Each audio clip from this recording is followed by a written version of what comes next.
Walk. I want you to walk around like a winner. We just walk around like you receive a jackpot. Tembea tu vizuri kama umetolewa CNB. Ile CNB inasoma watu. Ndio jina lako umetoka. Ama utembea kama vile umepata loan. The last time unatoa installment ya loan. How do you feel? Sasa I want us to say walk, just walk. Nikisema stop, stop. Can you try that? Walk all over this place. Just I need to start when I walk. Tembea. Nicely. Still, not in a group. In a room, in their pocket. Don't follow anybody else. Walk. Stop. I didn't say talk. I said walk. Still talk. Talking. Have a nice time. We are out to enjoy. Easy way, just enjoy. Not talking, my sister. Stop. Thank you. Now we are changing. When I say stop, you walk. When I say walk, when I say stop, when I say walk, stop. Now let's go. Walk. When I say stop, you walk. When I say walk, you walk. Stop. Stop.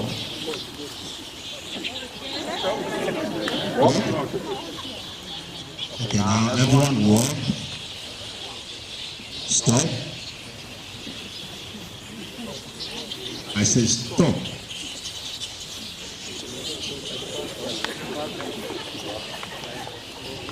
Walk. Hapo. Karibu mpate. Ongeza sauti roho. Neema. Jump. Let him jump. Name. All right.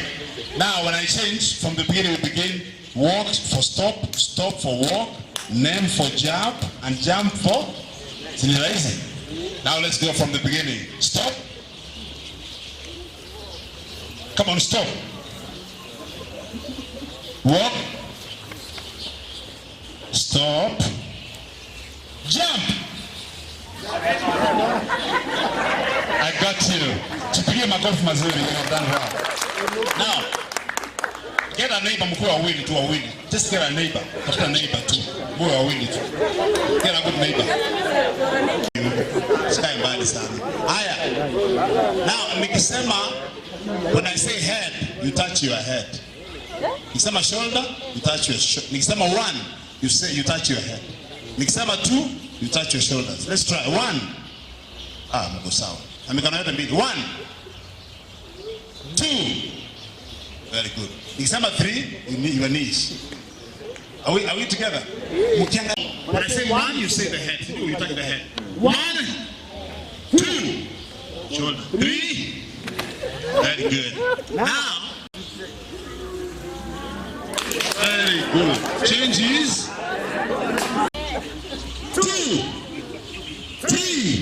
Yeah.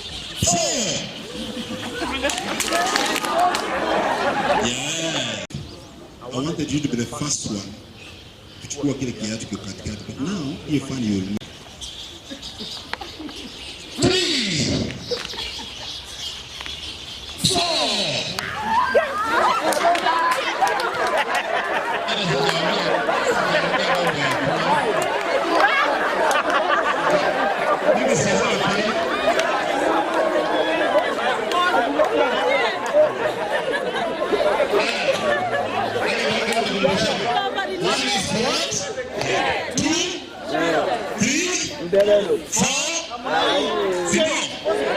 Kama sijasema 5 usiguze kitu. Hapo ni 5. Si ndio? Wacha haraka, ambie mwenzako wacha mbio. Mwambie I know you to succeed but enda pole pole. Let's go now. Open it now. Ukisikia nimesema 5. 4. Change is possible.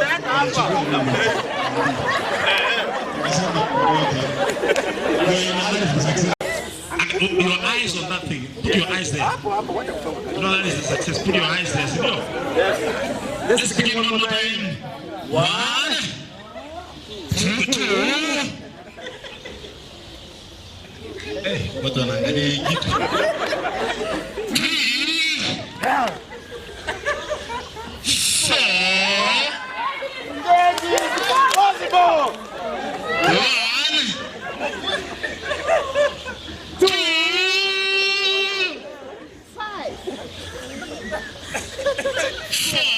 I want to begin from the beginning. Change is possible.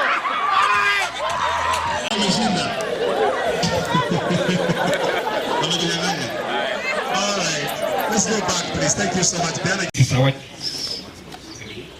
This is our second staff meeting. We did the first one in the year 2018. Since then, we have not met. But today, we are doing a second one.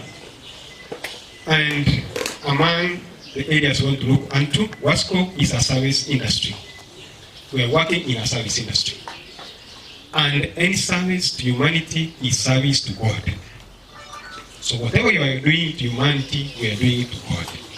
So today, as a company, among our core values are customer focus, integrity, gender responsiveness, professionalism, teamwork, and innovation. To start with, integrity is the core, that is key. So today, we are going to invite our visitors and speakers to address us on issues and matters integrity. Because in our service industry, we are the highest risk areas. So I take this opportunity to welcome my colleague, Sir John Agar, from the EACC South Nyanza region to take us through the first part. Thank you and welcome. Thank you very much, our HR and all protocol observed. My name is John Agar and I work for the Ethics and Anti-Corruption Commission.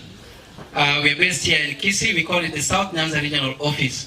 I want to say we are very grateful that you have considered to invite us to come and be part of you as we talk about issues of integrity. And so thank you very much, and I invite you that we will embrace all that we will talk today, and I hope it's going to be beneficial to all of us. I also want to appreciate my co-facilitator, and I know all of us will be speaking towards achieving the same goal. Thank you very much, and may God bless all of you. Thank you. For that wonderful presentation. Tusimame wote juu kidogo so that we may go to the next level. We are inviting in the next. For corruption is a benefit. People engage in corruption because they want to benefit, to confer benefit upon themselves. And so, when we realize that you have benefited, we try to remove that benefit from you so that you do not, have the appetite to engage in corruption. And so, we do asset tracing and recovery. We've done a lot of recoveries in land in Kisii. Land is a big issue in Kisii. Even your own stage was grabbed by one of the former ministers. Stage here Magari. And we've been trying to make recoveries here and there to ensure that people of Kenya get what belongs to them. So, when you are accused of corruption or alleged to be engaged in corruption, we will also try to find out what have you benefited from as a result of that conduct. Is it a vehicle? Is it a plot? Is it a building? What is it that you have acquired unlawfully? You can sell it and return money back to the government. So you remain poorer than you were. You remain poorer than you are. Now this is a civil process, it's not criminal. And that is why it moves very, very fast. You know, in civil, the burden of proof is on you. Can you give me a bank, that you took? Then, you are in for it. But in criminal, the burden of proof is on the investigating officer. Because it has to be proven beyond any reasonable doubt. And that is why you see criminals are walking, corrupt people are walking everywhere. They are allowed to vie even for elections. Because the law protects them. That you cannot pin down somebody, criminalize somebody, and jail them when you have not proven beyond any reasonable doubt. But be sure that though you will win the case, you will not benefit from that, what you have, the proceed. So we call it proceed of crime. You will not benefit from that. So we remove that from you. So that is one thing that we do from the commission point of view. And my urge is that always be ready to account for everything that you have. Be ready to account for everything that you have. And account for it not in a negative way, but let it be from your known and legal sources of income. Are we together? Yeah. And if you are depriving, the government of revenue, of funds, it is time you stop. Or you retire. Be like Zacchaeus. There's a time I came, that was 2014. I came to the level 6 here and I was talking to staff. And I found when they had a rule called Zacchaeus rule, that when you are caught at level 6 stealing something, you return how many times? 4 times. I don't know whether that law still applies at level 6. This day is not level 6. That's a different name. If you are affected in that area, that you have sources of income which are not genuine, and you think that it is a normal thing to do, it's a culture. People usually say so and so are doing it, so why not? Why not me? Go and read Exodus 23 verse 2. God says to the Israelites, neither shall you allege the example of many as an excuse for doing wrong. The fact that many people are doing wrong is not an excuse that you can allege to excuse yourself for doing wrong. Why don't you set standards? Why don't you be the standard? Change begins with an individual. Somebody, was it Mahatma Gandhi that said, be the change that you want to see in the what? In the world. So be that change. Even Jesus mentioned it in the Golden Rule, Matthew 7:12. That do unto others what you would have them do unto you. So we can revolutionize and change our system through you. You could just be a finance officer. Where is our friend? And I don't know why most of you are acting. Why are you not substantive? You are not trusted. Yeah, I know. You could be a finance officer. That's a very critical area. Very critical. Because it has to do with money. if you decide that you streamline the financial system of Guasco, you know, you will be the best in the country. What position are you right now? Because I know you have peers. What position are you? And who is contributing to that poor, you know, ranking? Who is that? A company. You do much better, and it just starts with one individual. You know, the space is passed from generation to generation. You can break that curse. There's a book we wrote, I think I have it here, called Breaking the Chains of Corruption. I'll give it to some of you. Are you the one who is going to break the chain? You know this story, we usually tell this one in schools. And by the way, we do a lot of teaching to our young people in schools. And the results are promising. Because we want to start with the young people. So that they grow up when they are people of what? Integrity. You know, they say it's difficult to teach an old dog new what? New tricks. But change is possible at whatever age. It is possible. It is possible. Even that thief on the cross, he just had a minute and he made good use of it. And so, it is possible to change. But, I was saying, that chain of corruption can be broken by you as a driver. Do you know, drivers are able to know when bribes are being given. Because they're the ones driving you to take the what? The bribe. They know a lot about you. And there's a law, there's a section in the Bribery Act that says, if you witness bribe being given, you are supposed to report within 48 hours. If you don't report, then you are guilty of an offense and you can be charged in court for failure to report in our society. And you know, when you are the manager and the driver tells you that, you know, manager, what you're doing is not right. You know, you have to, it's like a child telling the parent, you know, what you're doing is wrong. You have to take it serious because it's embarrassing. So any of us or each of us has an opportunity, and a big one, to make a difference where we work, and that change can start with you. So much of our first trajectory or approach to fighting corruption, the law enforcement, which involves investigations and recovering assets. The next, and when we talk about prevention, we're talking about the systems that we put in place to ensure that it is difficult, not impossible, but difficult. Because, you know, for you to catch a thief, you have to be the best what? The best thief. Set a thief to catch. But you want to make it difficult for someone to engage in corruption.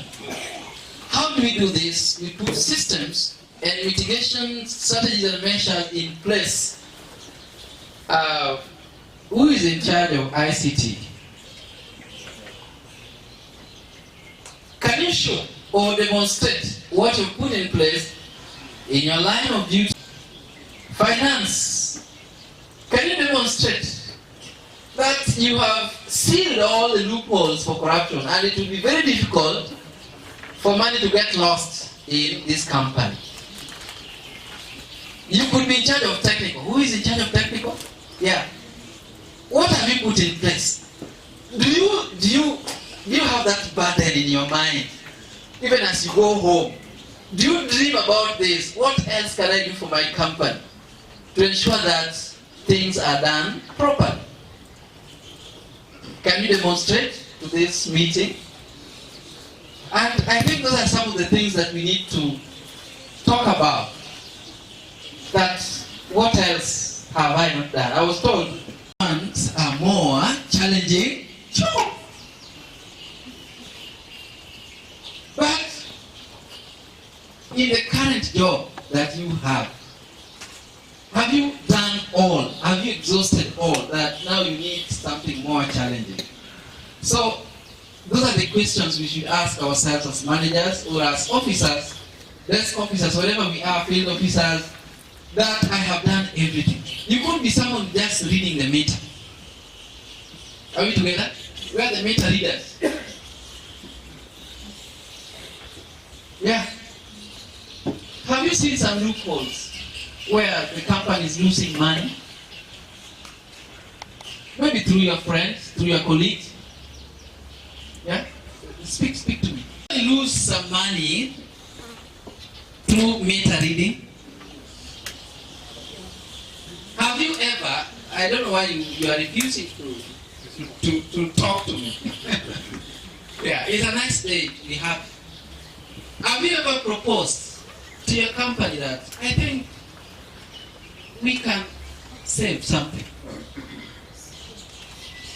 so that we can have a staff party at the end of the year, or we have some bonus, or we just have some salary increment? We can save some money just through this as a red month, yeah? How much do you think we lose on average per month through meter reading alone? Millions? You're sure? Per month? What a wasted opportunity. And who is losing those millions? Oh.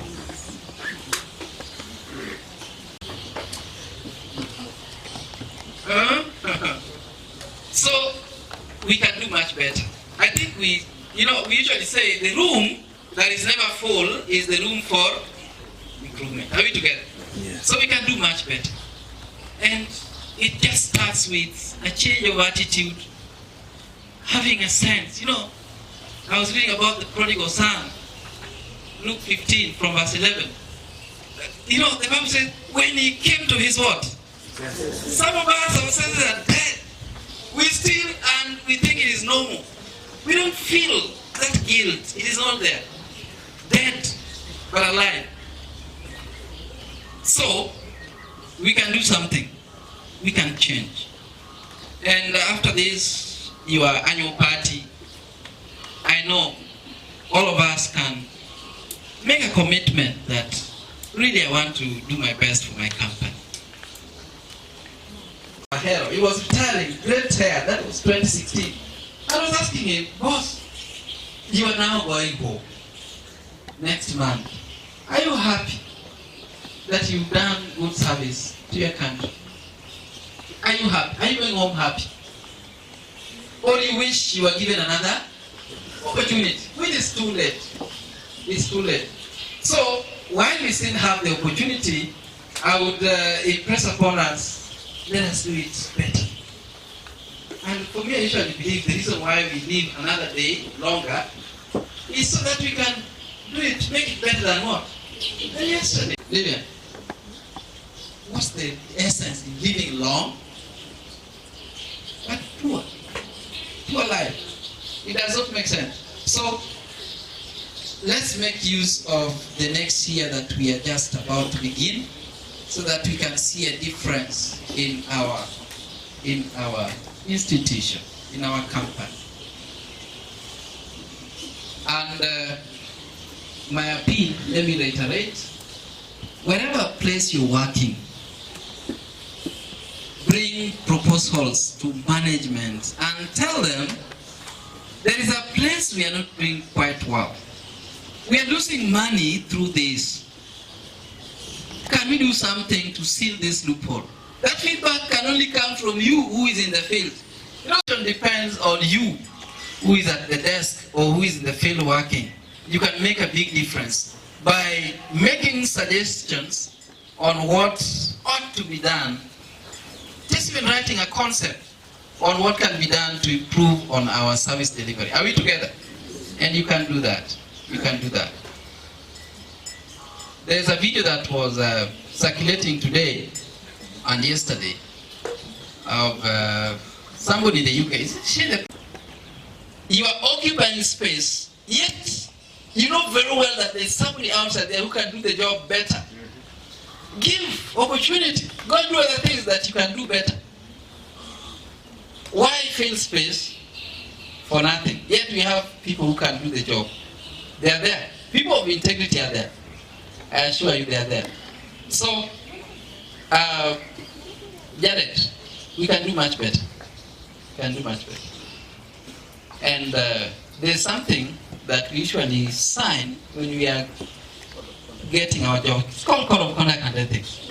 And you say, I agree. You know, like me when I was being employed at ECC, I was asked, how much money do you think we should pay you? Then I did a quick budget and I said, 80,000 would do.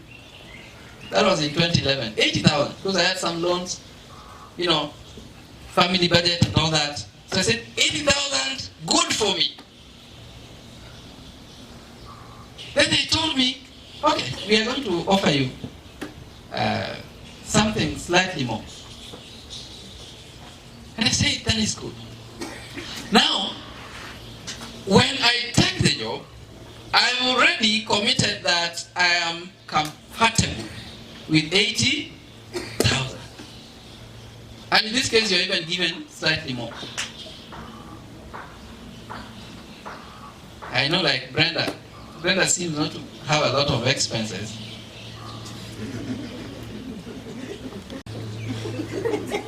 Why don't you just be happy? Why do we still look for the 1,000, 2,000, you know? And you know the people you are stealing from? They are poor people. Some of them are not even salaried. Right? We should actually be, you know, there's somebody who came to our office, I was doing some clearance. Those things we usually stamp for people, eh? Yeah? This guy came from Kadem. Kadem is the most interior part. In fact, in Luoland, when you are told stamp for him, he decided, you know, the shoes were very dusty. I saw him check all his pockets, looking for 100 shillings just to give me. He just wanted to appreciate. Right? Then I told him, but no, this is not right. My employer does not expect me to receive that money from you. In fact, you need transport back home. You need the money. Isn't it? And this guy insisted that he has to, you know, give me this 100 shilling. And I refused.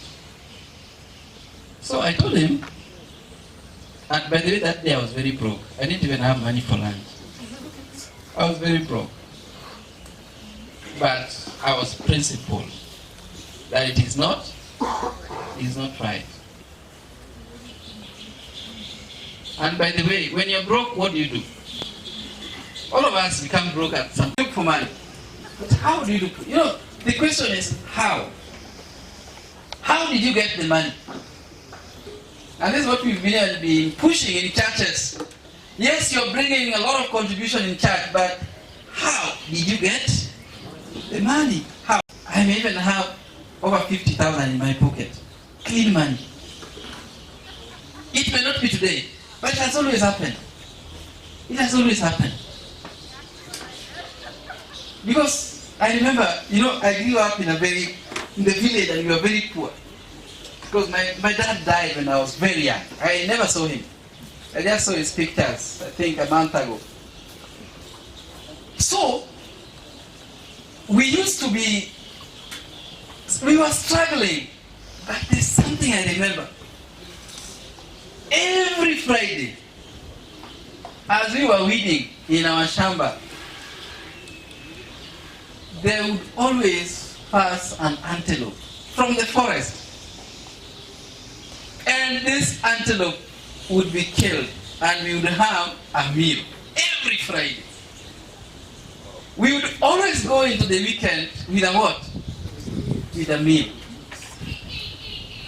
So, God opens ways. And that's why I usually ensure that every Friday, a miracle happens to my mom.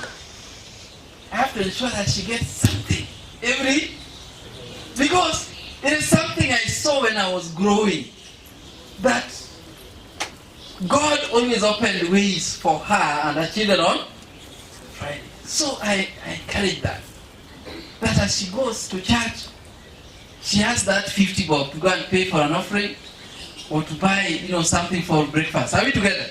So when you're broke, an alternative is not to be corrupt. You are simply blocking your blessings. You know, you can take 2,000, yet God had prepared for you 100,000. Are we together? Yes. So, God can open ways. I wish I would tell you my story. How I even landed in the job at EACC. I wish there was time. You would all be shocked. You'd be shocked. But there's always a clear way that God can open for you. And God can sort out your problems once and for all. Once and for all. Because I remember, I and my wife, we went to a mountain to pray for a breakthrough. And we fasted. What were we praying for? I even don't know. It didn't take long. And a friend of mine from the village is calling me, "By the way, what did you do in Masters? I've seen an advert in the newspaper, Thursday 20th. Can you look at it?" So I look for the newspaper. I find it. It's just reproducing what I did in Masters. And so I make an application right from the village. Within no time, I receive a call, "Please come for an interview." Within no time, "Please come for your letter." Oh! And when I look at the salary, all my problems are sorted. But all my problems were sorted because I needed to fix a few things. Actually, I had taken a loan to buy a vehicle, and I gave my brother all this money to bring me a vehicle. It is now 22 years. I have never seen the vehicle. I don't know what happened. He has not told me anything. Are we together? Yes. But I tell you, God can open ways. Yes. Corruption or bribery is not one of those ways. Absolutely. If you see an open way through corruption, be sure hiyo ni shetani, sio Mungu. It cannot be through bribery. So let us be faithful and people of integrity wherever we are, and we are going to bring more blessings to ourselves. We're going to save the company a lot of money. I know time is not on my side. Let me just try to wind up. The third thing we do, apart from prevention, which I've asked you to come up with proposal. In fact, I expect, if you know your line managers, you have technical, commercial. Where's the commercial person? Oh, yourself, eh? I expect proposals coming to you that if we do this, I think we can save even a coin to you. So that you can also report to management that, you know, our staff are proposing that we do this. It does not mean that you're the one doing it, but you're just saying that I think if you focus on this area, we can do much better. Are we together? Good. So we also conduct education, like what we are doing here today, so that we change attitude. And I've said we are working so much with the schools, our children in schools. We have what is called the Integrity Club. Ask your children to join those clubs wherever they are. They are in all schools. Ask them to join that club. There's a time, I think 2 months ago, we were here at Kisi School, and it was in the media. We tried to bring high school students together. Right now, I'm organizing one for universities at Tomboya on the 18th and 19th of January next year, so that we can have all universities also brought on board, because those are the future leaders. So we want to start pattern ethics. This is very key. You know, what is ethics? What is ethics?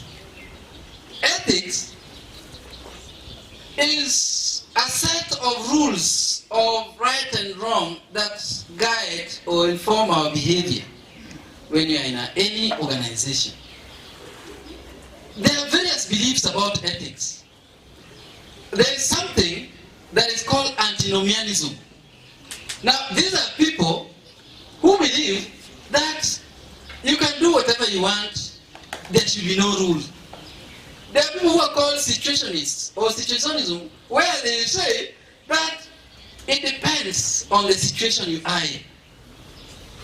And you know that is the opposite of integrity. Integrity says whether the circumstance is compelling or not, you still do the right thing. And then there are people who are called generalists. For them they say, yes, we can apply the rule, but with exception. Except when this happens. Then we have the absolutes. There are those who say that, you know, they are called conflicting absolutes. They say that there are always two evils to choose from. So you choose the lesser what? The lesser evil. That you are always in that state of what? Of? Where you choose the lesser what? Then there are those who are called unqualified absolutes. Then they say that there are always no conflicts.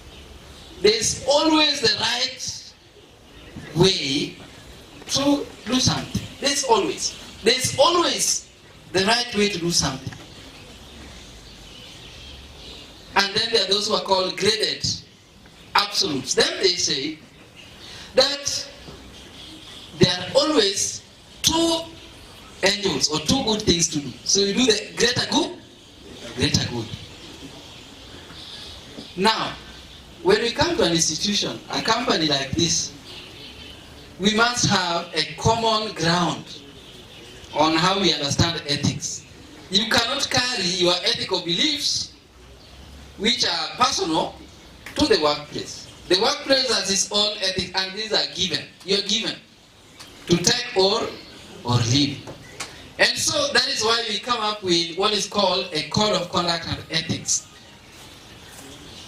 HR, I would want to request you to again share with your staff. Some of them have forgotten. I know they have forgotten. All we wanted was the job. We have the job. That's all. But these are things that should guide us on a daily basis. And when you review or you look at it again, you'll be shocked. In fact, you will behave like the Prime Minister of UK. You even say, I agree. I have not done my best for my company. You have that. You know, we usually have three courts. There's the judicial court, ile ya nchi. Then we have the public court, ile ya mob justice. And then we have the third court, which never lies, the conscience. Your conscience will always tell you the truth. It will never cheat you. So when you look at your code of conduct and ethics, and you weigh this against what you do on a daily basis, then you realize that you owe a lot to your company. But we have an opportunity to change. You know, even us at ESC, when we arrest people, we are never happy. We are never happy. In fact, when we arrest you, the first thing we will even ask you is, would you like fish or chicken for lunch? That's all. Yes, we'll buy you lunch. Fish. Yeah, try.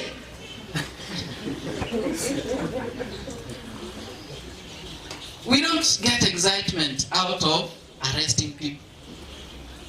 And actually, it should be the last resort in dealing with issues of integrity. There are countries where, in 1 year, the report that is given by the Anti-Corruption Commission is that 2 people were convicted. Only 2. You may think they are doing poorly, but it's because the standards of integrity are so high that you can only come around about 2 people who are convicted of corruption. What about in Kenya? In Kenya? Because our standards are very low. We have sunk so low. And it's because of you and I. So we can make a difference in our country. You know, some of you who have the opportunity to travel outside, I know our managers usually go outside of the country. There are places you go and you have your handbag. You know, you are making introductions. And you say, I am so and so from Kenya. And you see people keeping their handbags close to themselves. Just because you're mentioned you're from Kenya. If we were to do a transfer from Giwasco to where?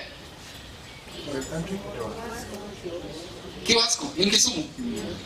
Yeah. Do you think just by mentioning that you are from Gusii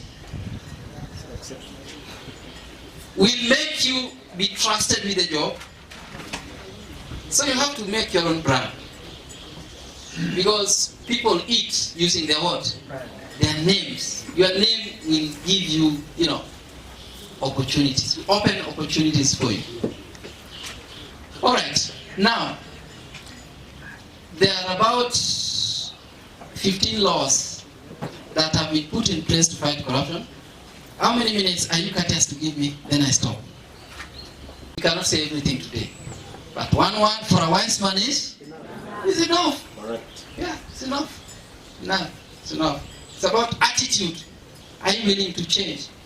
Then you'll see a lot of benefits in your life, in your family, at your workplace, and all that. So we have several laws, but I want to mention only 2 laws. There's a law that is called the Anti-Corruption and Economic Crimes Act of 2003. I still honor President Kibaki for this. He came in, administration in 2003, and this is the blessing he gave, the gift he gave this country. And that law, one of the things it does is to define what corruption is and to prescribe offenses. Of course, a law is something that tells you what to do and must also provide for penalties in case of breach, isn't it? So it defines corruption by giving the examples or the forms or the types of corruption. So I can mention like 5. The first one, in section 39 of that law, was called bribery. I'm saying it was called because it was repealed to make the Bribery Act. And bribery has about 5 components. And you can be charged for each of those components on their own in isolation. The first one is asking for a bribe. You may call it chai, or you may call it what? I don't know how you can sugarcoat it to look, to camouflage it, to make it look nice. But it is still a bribe. When you ask for it, that is an offense. In fact, when you are arrested for bribery, one of the things we have to prove is that you made a request. Asking for a bribe, it's an offense. So be careful what you speak. Be careful what you ask for. If it's in your line of duty and your service charter, I hope you have one. Your service charter says this is for free. I'm called to, fix something in the house. There's a tap that is leaking somewhere. If in your service charter the service is supposed to be free and you ask for something, then no, you're asking for what? Bribe. And it's an offense. It's an offense. Are we together? Where are the people who fix those? Yes? Yeah. How much do you charge? On average? Don't do this because that is not the truth. How much you charge? Do you see it as an opportunity? Your prayer is that today there will be a leakage somewhere. Isn't it? So that you say God has remembered you. That is not God. That is not God. So when you ask for it, it is called soliciting, and that is an offense in law. You need not have received. Just asking is an offense. Of course, the other offense is now receiving. When you receive the bribe, it's an offense. The same Exodus 23, now verse 8 says, you shall not take bribes because bribes blind. Do you know, whenever we arrest people taking bribes, they don't even see us. All they see is the money, the bribe. You are being arrested, but you're not seeing that you're being arrested. You're just shocked that you've been arrested.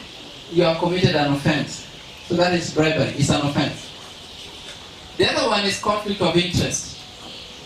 If there's anything that is conflicting your personal interests and official duties, the law says you have to make a declaration. Tell your boss interest here. This person being employed here is my relative. How do I interview my relative? So you recuse yourself. Are we together? I know some of you may have been recruited where the panelists are people who are related to you, isn't it? People who have a soft spot for you. Are we together? Now you're quiet. Yeah. You have to make a declaration that I am foreseeing a personal conflict of interest between my official duties and my personal interest. Make a declaration, let the other people do the job. Are we together? Yeah. Because recruitment, for example, is one of the big issues we have in counties and even in water companies. It's a big issue. And how will you discipline somebody who is your relative? How? It is difficult. Your house can even be burned. In fact, I had a colleague who was an investigator and his house was burned because he went and conducted investigations in his area. So people are saying, this guy is finishing us. Let's also finish him, isn't it? So when there is, when there is that conflict of interest, please make a declaration and let other people do the job. Then there is embezzlement. Finance. Embezzlement. I know, I've seen finance officers. When they're taking up the job, they say, I'm straightforward. I'm the best person for this. In fact, I'm even a church elder in my church. So, I'm the best. This is my job. Then a few years in the work, you see them making investments everywhere. Inserting ghost workers in the payroll at the bank, even without the knowledge of the HR. Now, what has suddenly happened? Embezzlement. You are given funds to manage, and you say, by all means, 2% of this. I was looking at your website and I was seeing a lot of donor funding coming to you. A lot of donors coming to support you. And I was amazed. You people are doing very well. But are this the same amounts of money that you again say out of this 300 million, at least 500,000 must by all means come back to me. Embezzlement of funds. Procurement. Procurement. We need people of integrity in procurement. Because over 60% of all your money is passed through procurement. Is that right? Yes. So that is where integrity should be enthroned. Are you one? I believe. I know it is challenging to ask for it, but they offer. The kickbacks, isn't it? See, they offer. They offer, yes. The other day I was looking for these tents for some function in Webuye. So I went to do some, I was seeking some quotations, and I went to some lady and she tells me, this will be your portion. I've not even asked her. But she tells me, this will be your portion. Then I say, madam, you don't know who you are dealing with. We'll give you the job, regardless of what is in your mind. How do you bribe an EACC officer? And we are today turning you to the EACC officers, isn't it? Because you are being trained to fight corruption at whatever level you are. In procurement, don't embezzle funds, don't ask for bribes, and don't look for shortcuts. You know, shortcuts may be a natural thing in Kisii. You know, by the way, you like shortcuts, isn't it? Huh? Do you like shortcuts? Even when the path is very clear, you still like shortcuts because everything is possible. But I said we can break traditions. You can break tradition. I wish I told you my story how I built my house. It is something that had never happened ever since. But I broke tradition.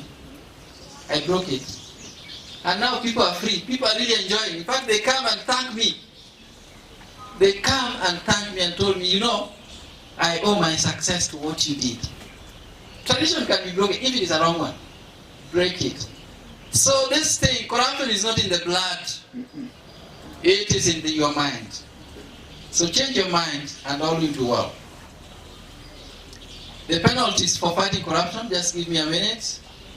Number one, the day that you'll be charged in court, you'll be asked to step aside from your work and you'll be on half of your salary.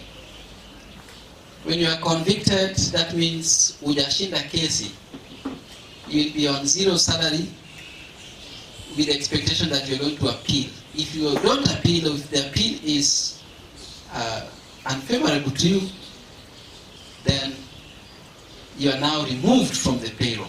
And so, you can see that the consequences of corruption are not very nice things. You just heard my friend here talking about being without a what? A job. Are we together? Being without a job. You will miss that job. You will miss that job. Because on the newspapers, it will be written so and so is no longer working with Guasco. He is not authorized to do what? Or Guasco. Do you want that to befall you? Who wants that? Your children will be embarrassed. They will be asked, told in school, oh, so all this you've been boasting about is just proceeds of crime, of corruption. It is such an embarrassing thing. So, let's respect our jobs and we shall gain much from it.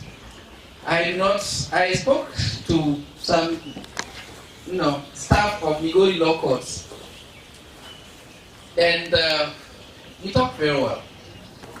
After about a month, one of them, who was number 28 in my attendance list, was arrested for taking bribes, asking for bribes. I do not want that history to repeat itself because we are going to do something. We have talked in the office that we are going to partner to ensure that this company is streamlined. So we are going to do something. We are going to know what you are doing. I want to request you, let me not see you in our office handcuffed. Are we together? Yes. Yes. And during that time, you are not even allowed to call me. I'll give you my number. I can even give you my number now. But when that time comes, you are not allowed to call, because at that time you are called a person of interest. A person of interest. And I told you there's somebody in my office who knows all the people I do what? I talk to. That time you're not allowed even to call any of our officers. So please don't come there handcuffed. You can come and we shake hands, we talk, but don't come that you've been arrested. We have said you can do much better. Much better. Thank you very much. I'll take a minute to ask if there is any question which I can respond. We can meet next time, not necessarily in this annual whatever, but even in your backyard. I can still come. That is what we do. Any questions? Yes. Time management. Hapo sasa ndio siku zika vizuri. Au kuzungumzia familia, lakini sasa nazungumzia ya kazi hizi tunakuja kazini na kufanya kazi mpaka siku hizi. So swali sasa ni hivi. How? Good.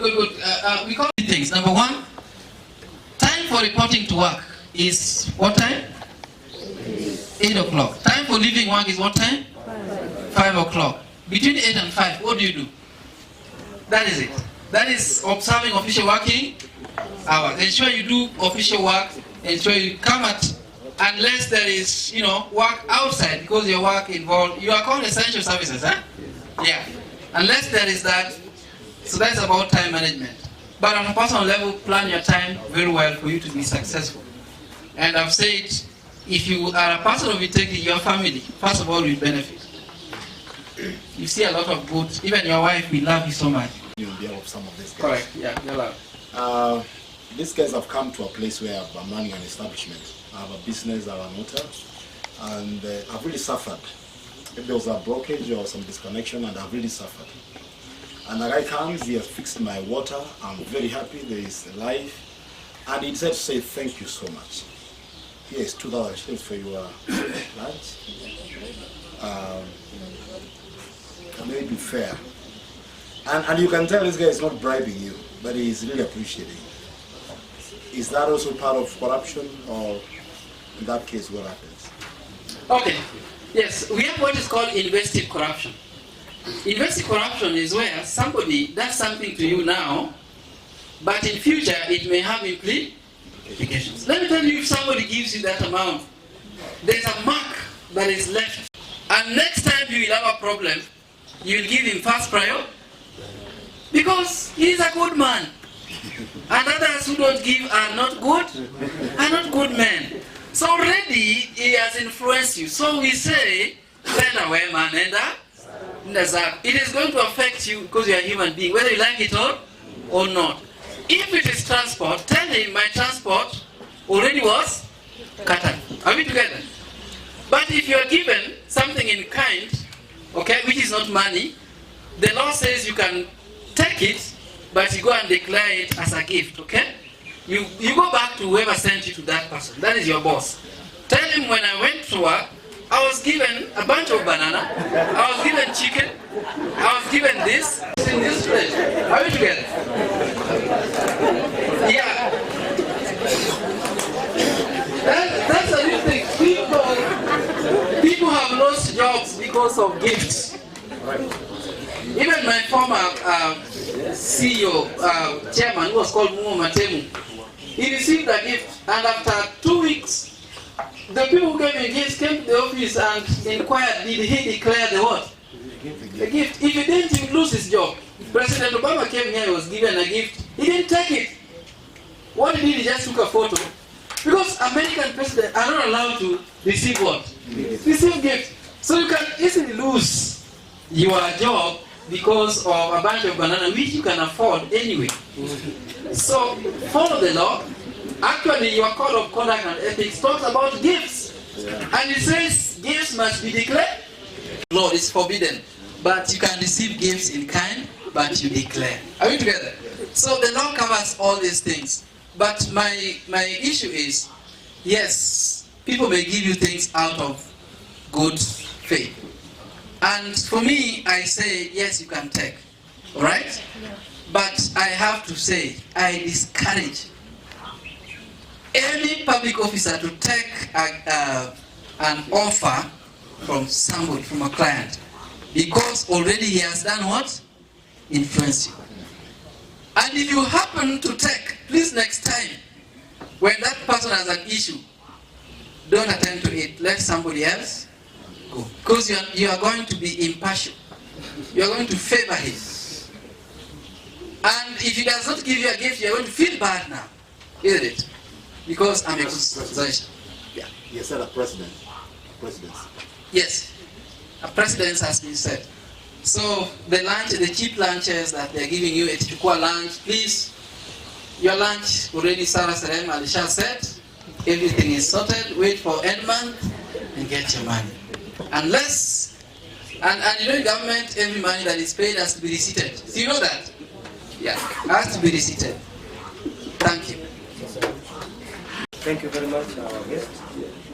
I just wanted to give him a mic, please, so that the people at the end, that man of integrity up there.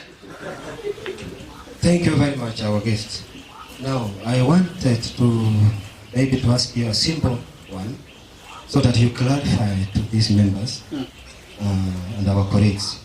You started with the word integrity. This integrity, can you put it in 2 words or 3 words to bring the members of this forum, bring the staff, that what do you really mean by a person of integrity in our daily life, in our offices, in our families?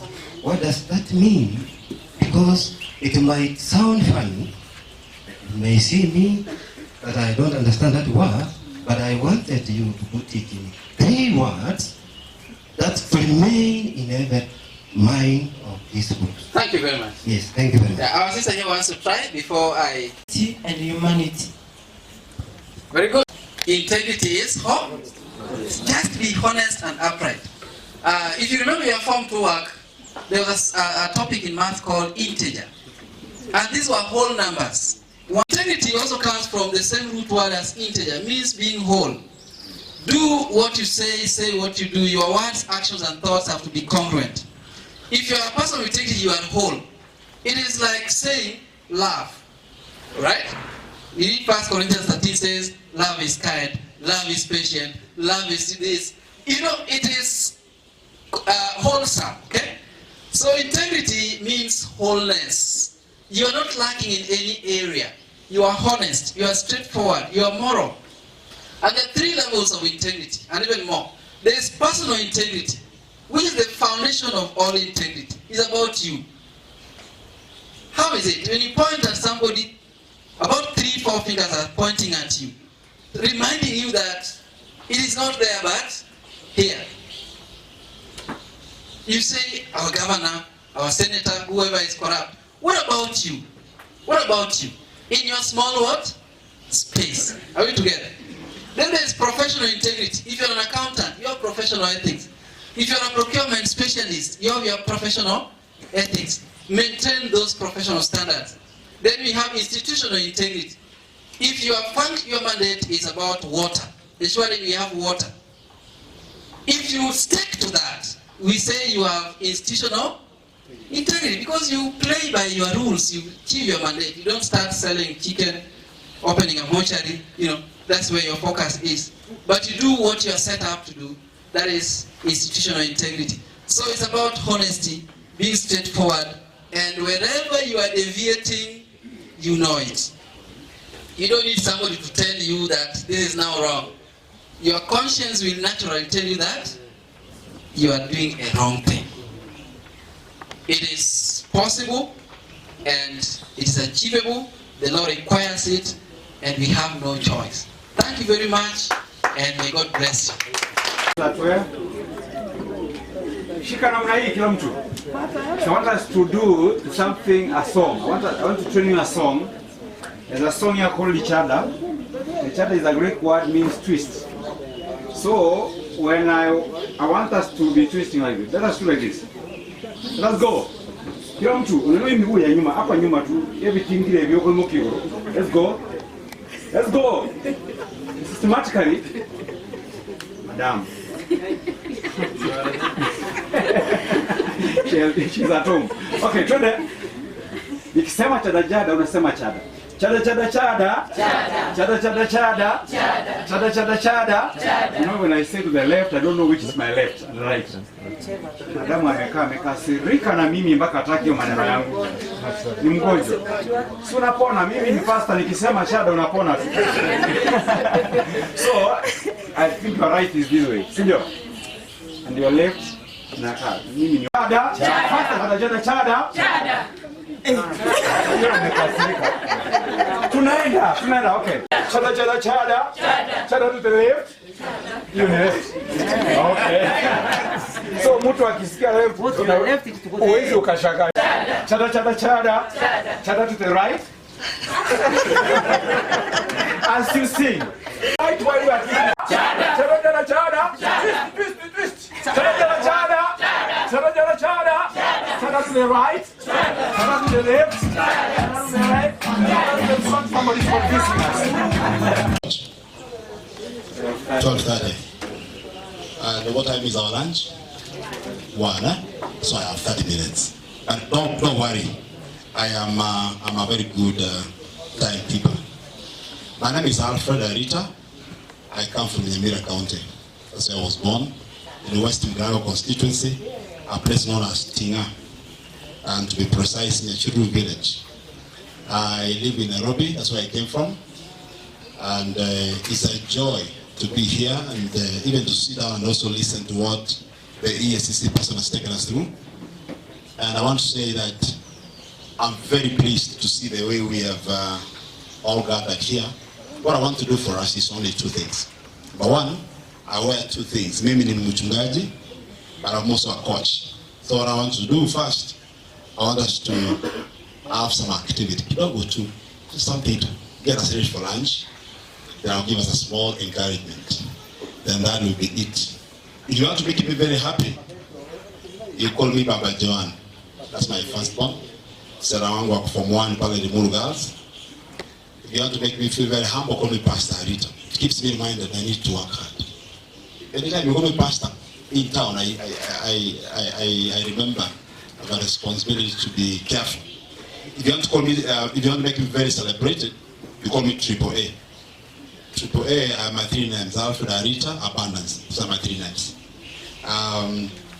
Abundance, nilijipea nikiwa Bible school 22 years ago, because I used to teach people and talk to pastors. You have abundance of ideas. Wewe kila saa tu mahali huko kuna abundance of ideas. Wewe ni abundance. I said, oh, wait a minute, Alfred Arita, abundance. So for young people, call me that. I want us to do something, a very simple thing. Kidogo tu. Nikisema snap, tufanye tu hivi tu. Snap. When we do like this, snap. Oh, nice. Snap. Okay. Nikisema clap, you clap once. Clap. Kuma mjachoka. Snap. Clap. Mjachoka kabisa mko sawa. Now, I want to really test if you are not very tired and you're doing tasema nini. Nikisema now clap, you snap. And nikisema snap, that's how I'll confirm. Nikisema snap, you clap. When I say clap, sini rahisi. Wala wanaingia tu karibuni. This will be the best session, I guarantee you. This one we are beginning now for the next 40 minutes. It will be the best. Because now I am a mengi, I am a challenge. It means kama nimeketa nikafikiri tuko ili jamaa leo waite hapa kwa tuende tuombee. Now ni go afi tuko continue. But this one now I want to be just really. Kwa mshtuka hala, yani naweza ndani tu. But now I want to take us a bit to church too. Feel nice about ourselves, feel love. That's what I want to tell you. So are we ready now, those who are coming? When I say snap, you say, when I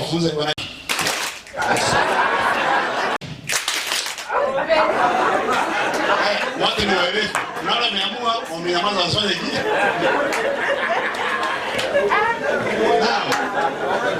Now can I request us the way we are like that? Just mama too easy. 1, 2, make a circle. 3, 4. I've served with Christ is the other ministries pale Nairobi. Na nimekuwa missionary pale Masterbit for 6 years. Then also missionary to Nandi Campspe town for 4 years. And now I work for schools. I do trainings, I do capacity building. Mimi ndio mwandishi wa ile magazine inaitwa Turn Around. Kama umeiko na magazine Turn Around, I'm the founder and the editor. It goes all over the country. And what we do, I capture stories of people that have inspired. You know, all of you have stories. Ile ndio ile para mdo ku atoa story yako. Unaona zile story mnaona kwa TV. Zingine hata sio powerful kama yako. Yako ni very powerful. Ni bila ijulikana. Kama mjua hivyo. Yako ni vile mtu anajua kwenu na shiki story yako. Some of you suffered to the way you are. Some of you went through so much. Some of you imeketi hapa ulipata mlistruggle hata kulala. In fact, I don't want to defend corruption. But part of the enthusiasm na zile kutaka kuwa matajiri when we get an opportunity is because we remember poverty. Hata watu wengine wanajipata kwa corruption cases sometimes when they remember where they have come from. Sometimes they feel like this promise of God is too far. Let me cut a shortcut ili niweze kubarikiwa. Some of us actually want it to be a blessing to our families because we want to be successful. Our stories are, but I personally remember 5 boys sleeping in one bed. I never liked that story. How many of you slept in the same bed when? Almost all of you, isn't it? Was it nice kulala usiku? Mimi one day niliamka usiku nikamwambia watu hakuna haja kuumia bwana, acha nipumzike. Because unalala mpaka unaumia, Mungu asumbuane. Hii ni kulala. So niliamka nikapumzika.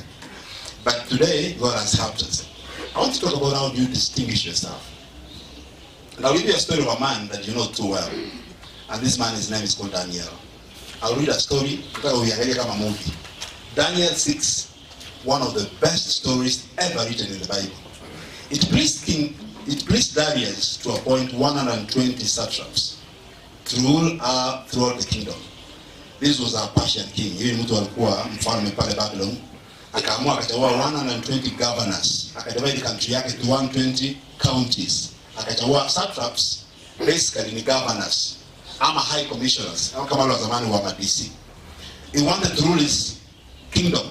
As usual, like what now the president is doing, you want to make sure that you're putting a system in place ya kuongoza nchi yako. Then with 3 administrators over it, one of those people was Daniel. Let me warn you a picture. Daniel becomes one of the top. After the king is among the 3. Look at this. Ile structure. Kuna mfalme anaitwa Darius. Chini yake kuna watu ngapi? Watatu. Almost kama ile siku zile za uhuru, kuna Matiang'i hapa, kuna someone else. There were those who are more powerful than others.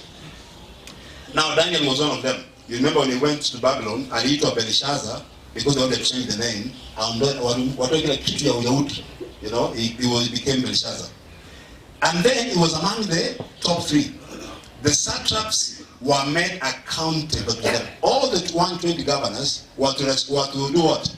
To answer to Daniel and the 2. And I've seen the structures here, you know, what are in charge. There's that hierarchy in every organization. So that the king might not suffer loss. Of course, while the politicians arrange, like now, while we have, if you look at the way the president is doing his things now, he must make sure that he positions his people in a place so that his interests are taken care of. There is no way he will allow you are in a position to have the majority because you will shoot down his bills. He wants his interest. So this king also has had interest. Angetaka kusafa loss. And then the Bible says in verse 3, now Daniel so distinguished himself among the administrators. Daniel akajiambia mimi tumewekwa mahali ya mamlaka. This is a place of power. This is a place of influence. But akaamua akajiambia hivi kabla hajaapishwa. Akasema mimi I will be different. Can you say with me? Nitakuwa tofauti. Eti kama unanielewa, alijiambia nimewekwa pale. You know in Kenya when someone is put in a place of position, the first thing is ni wakati wa it's my time. I've seen on social media people imagine Matiang'i now you are nobody. For them now they are now somebody. That's what happens to our power. But then aliambia mimi nimewekwa mahali. By the way, when you're in a place of power, that's where there is more temptation. That's where there is abuse of office. That is where you can easily use. I have heard of stories even in this county and other counties. Some ladies telling me, niliambiwa ndio nipate kazi. I must get it through some hotel somewhere. That happens. We have a lot of things like kabla hujapewa kazi lazima ulete mpaka ilikuwa kawaida, si ndio? In our country, the truth is kuna jobs huwezi pata mpaka kitu kifanye nini? It has become the order. But then aliambia mimi I will distinguish myself. What does it mean to distinguish? Is to stand outside the rest. It should be outstanding. Nukujiambia mimi, if others are playing at this level, I will be here. He placed that demand on himself. Then I'll be different. I don't know whether hata nisipongee kitu kingine I'm say that. Yaani kujiambia peke yako ya kwamba mimi nitakuwa tofauti. Watu wamekuwa wengi katika hii kazi. Hii ofisi imekuwa na watu wengi. Ili kuwa direct, kuwa operator, kuwa mtu wa connect maji, meter reader. There have been many people in that office.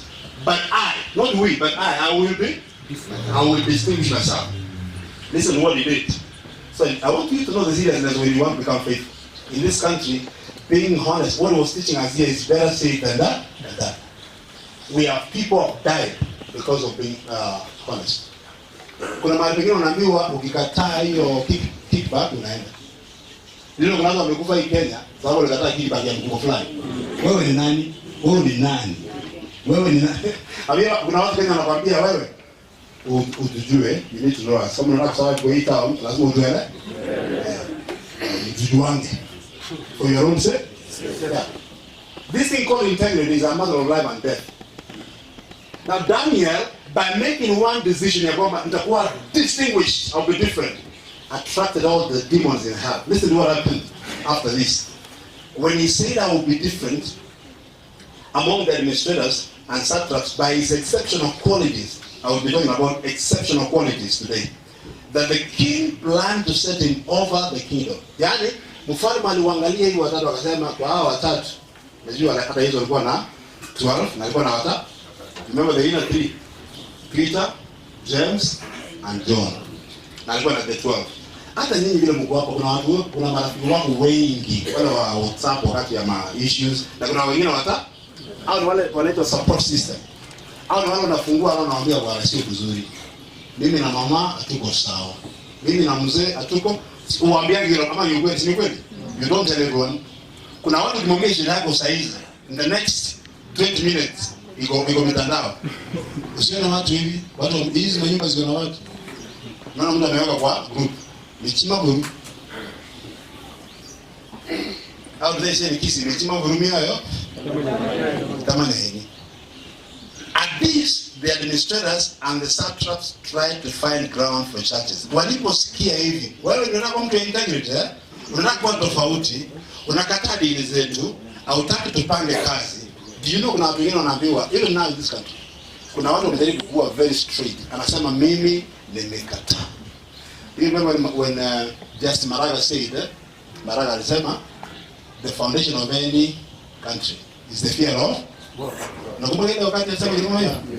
That thing attracted demons. Mshahara, do you remember the executive walikataa kutoa pesa ya judiciary? Unakumbuka vile alikuwa analia?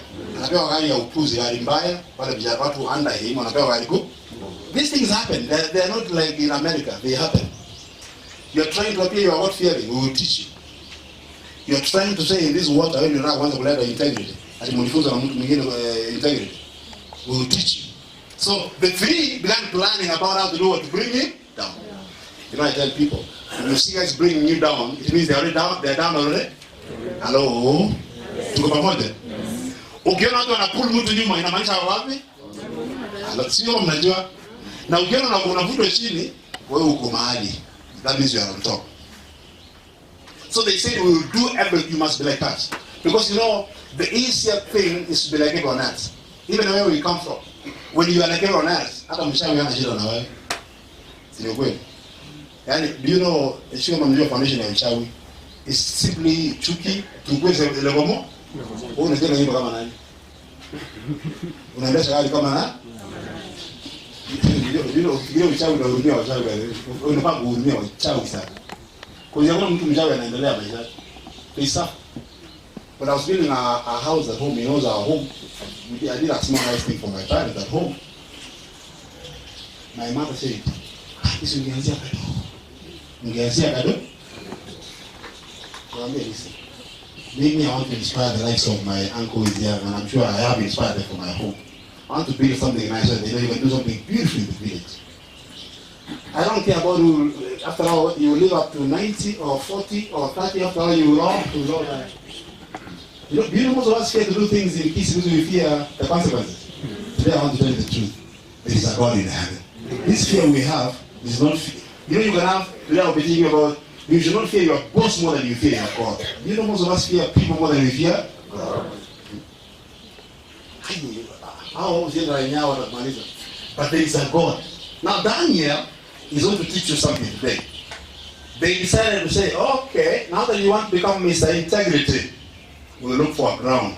In verse 4 it says, they looked for churches. In here they are called trumped up churches. You have heard of Mr. Rigiji. You know Rigiji? You know Rigiji? Rigiji amekuwa akisema about the interference from the judicial service, commission and investigate all the state capture and stuff like that. because of trumped up churches. Unaweza kuwa muungwana, watu wakuwekee allegations ambazo fine. No, they said they will look for them or wawekee Daniel. They could find no corruption. Now listen to this. They tried all they could, but they could find no corruption. I don't know how many of you leo, hata ukaambia watu, here are my records. Here is everything. Here is kuna juzi mtu aliniambia, one of the ways you people are very faithful, hawaogopi mambo ya simu. Ukiwa nyumbani simu yako uko hapo na uja. Ukiona unatembea na baba kwa bafu, ni zapra. Simu tu. Juzi nilikuwa nalini kwa mtandao, mtu anakimbia anaoga na kwa sabuni akasikia simu imeli. Simu hilo. Akakimbia kama wageni. You know what? Ajira napi? But ukiona ambia watu ambia mwenye anapiga niko kwa bafu. That means you're not even know. By the way, there's something called naked and not ashamed. The essence of that as a theologian, it doesn't mean kukaa tu bila nguo. Ni kuwa wazi. Hakuna kitu nafi. When Adam and Eve were created by God, they were just naked and not ashamed. No one bothered. They were all happy. Open, and we have nothing people can use against us. Wakapata, there is no corruption against it. Now listen to this. So they said we will never find any basis for churches against this man Daniel, unless it has to do with the law of his God. Yani wameangalia kama ni saa ya kazi anakuanga on time. Is it on time ama in time? Kama ni integrity, ana deni ya mtu, hakuna mtu anamshtaki, haogopi kutembea town. Do you know tukifika mahali pako unaogopa kutembea town? Like now, you know, ukiwa na deni za watu, town inakuwa ngumu sana kuenda. Something against his God will get this guy. Listen to what they did. Nikwambia I want to share a story. Finally, this man said he will never find any basis for charges against him unless it has to do with his God. So the administrators and the satraps went as a group. Listen, they went as a all of them against you. Wewe unataka kuwa mungwana in this company. Wewe unajifanya ndio mzuri in this company. And this is what they did. They went as a group. Wakasema, oh King Darius, live forever. You know those guys who can become so nice to the MD or nice to those people because they want to say something against you. Now by the way, wale watu ambao wanakuwa wangwana sana, kama tell you, akijisikia, imagine you and this guy, be careful with those people.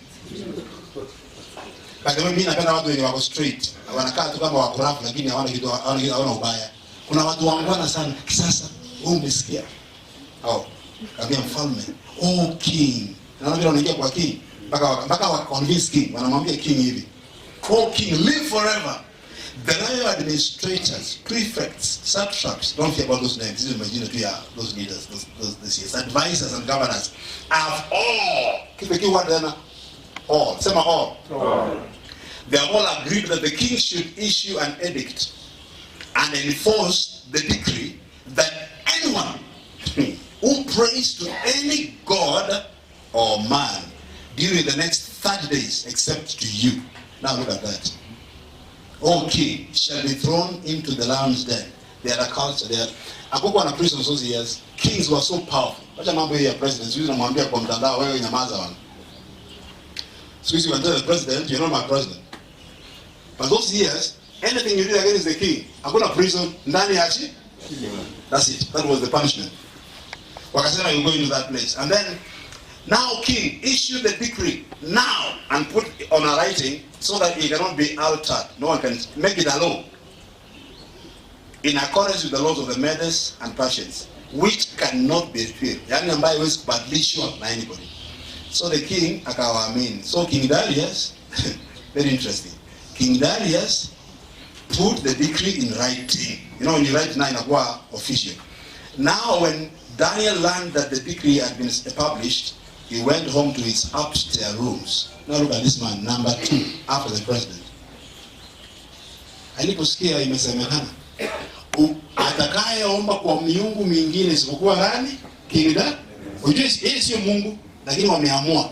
So they can fix, they only do this for what? To fix one one guy of integrity. Nimekwambia integrity can make people die. Are you ready to die for integrity? Then he went to his house desperately, went upstairs. You know, he was in exile. He opened the windows towards Jerusalem. They had a culture. They remember the temple in Jerusalem. They turned there. And then this is what happened. 3 times a day, he got down on his knees and prayed, giving thanks to his God, just as he done before, without fearing what will happen, because he knew the next thing they are coming for who? For him. Then this man again went as a group. Integrity. They found Daniel praying. They wanted to be sure to do more. In our days, they even come with a camera. Wachukue ndio waambie mfalme, ona ulisema mtu asijaribu kuona. Ona hivi inaandika, who is trying to pray against your decree. They went as a group again. They found him praying and asking God for help. Can I be honest with you? Can I just make a prayer for us? Say my amen. Amen. I mean, we need God's. In a country where corruption is the order of the day, in a country where we are 80% Christians, but 100% corrupt, we need God. To be able to be like Daniel, we need to be able to pray.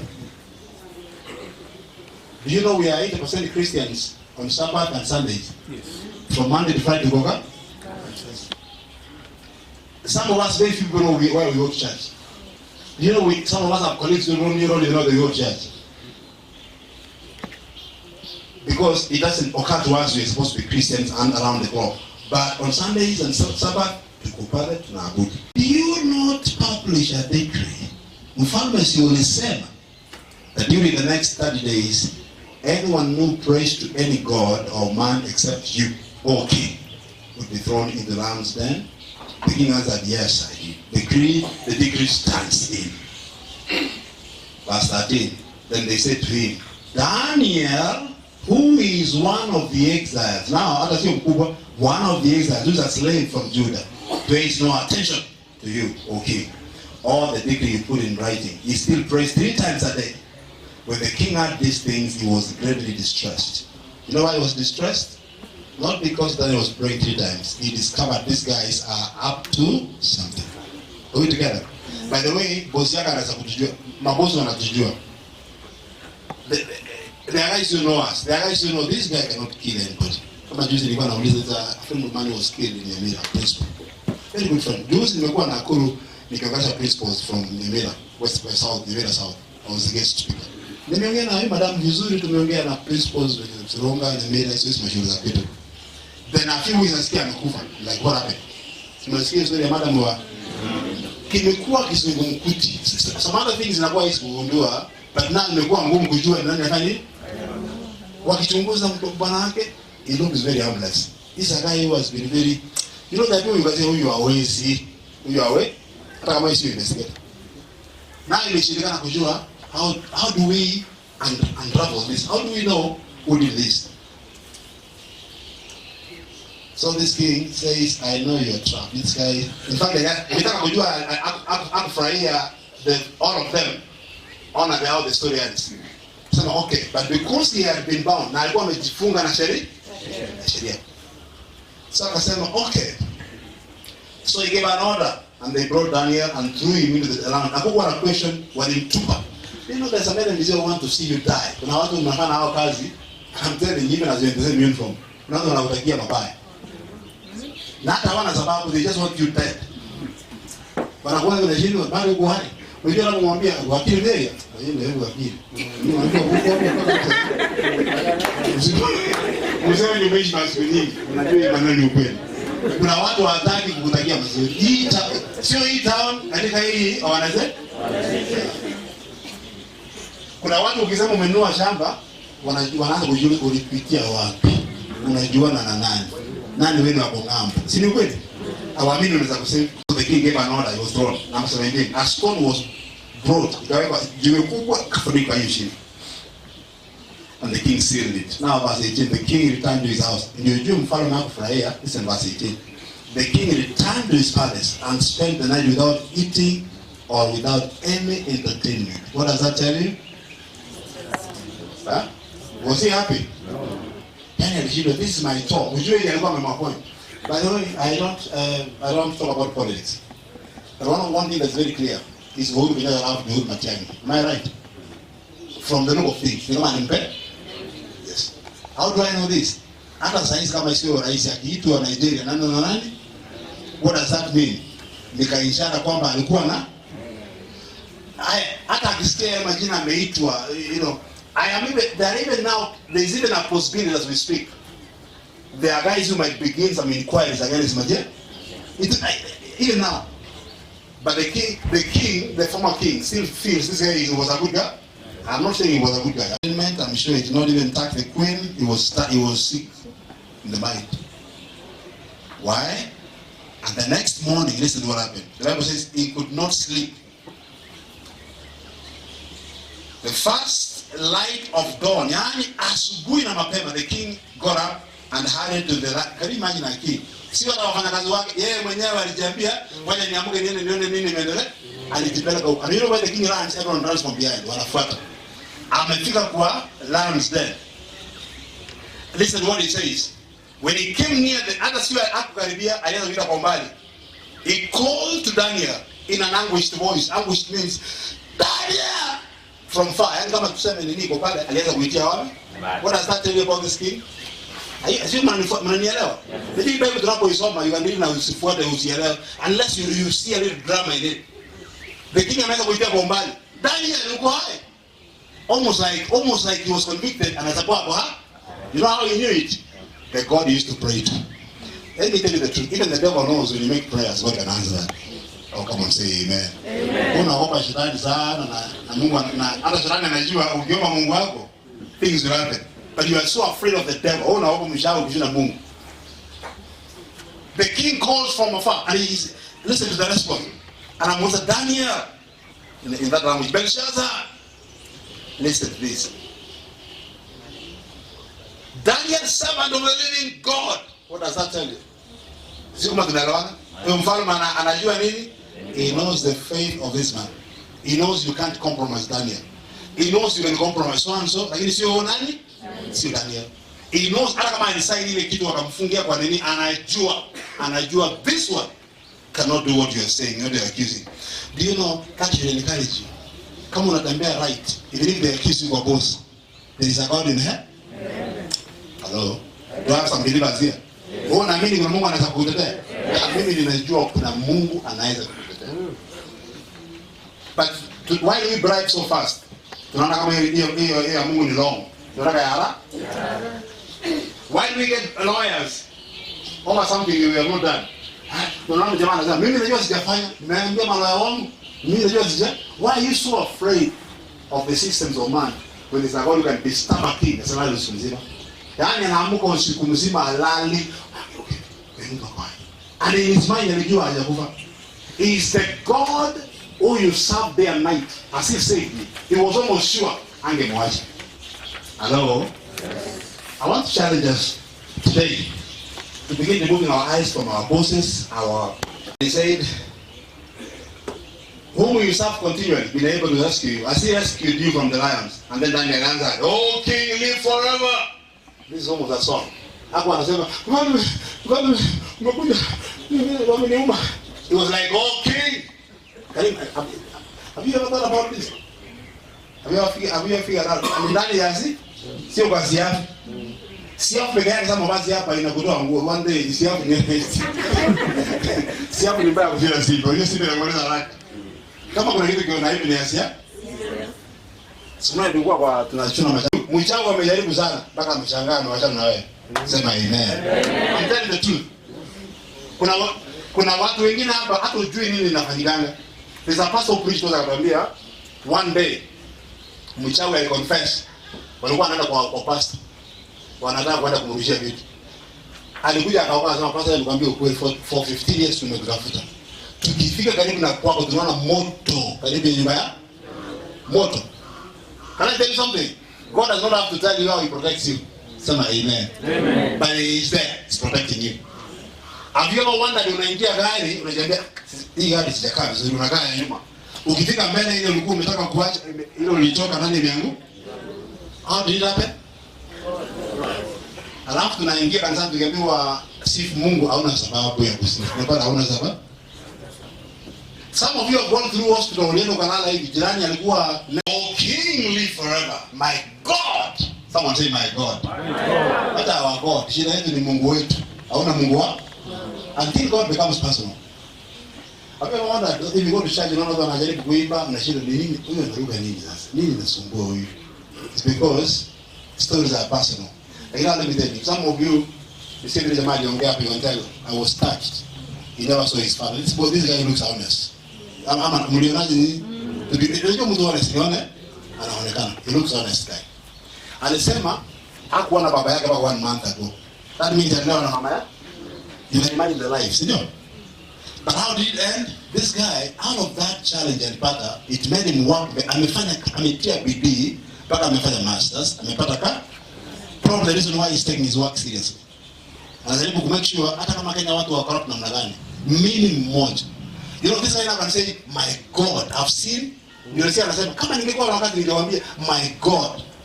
Anamshauri wao mimi mmeketi hapo, mnajua unaambia watu story. Vile ilikuwa mbele na nyuma, upande kulia na kushoto, hakuna otherwise. But you are God. You are God king. How many of you have a story like that?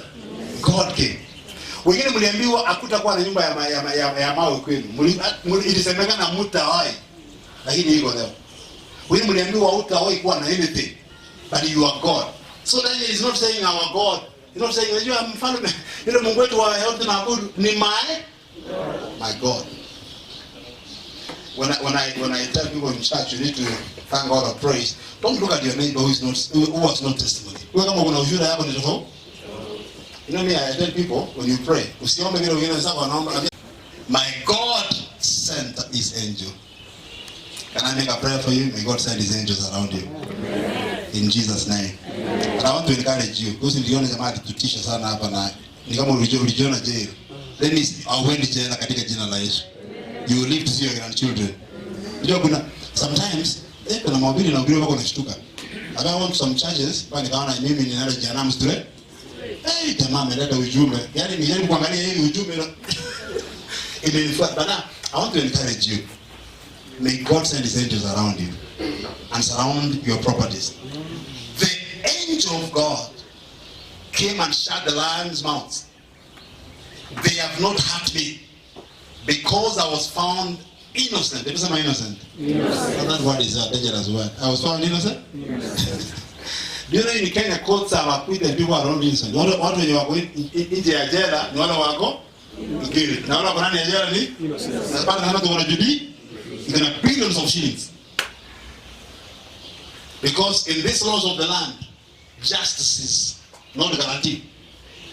You see, anasema, who want to you if you are a small fish? Come on, nikasema kadogo. And then listen what the king did. Oh my God, this is now where I get excited. He said, I was found innocent. I've done nothing wrong before you, O king. Verse 23, the king was overjoyed. He was over?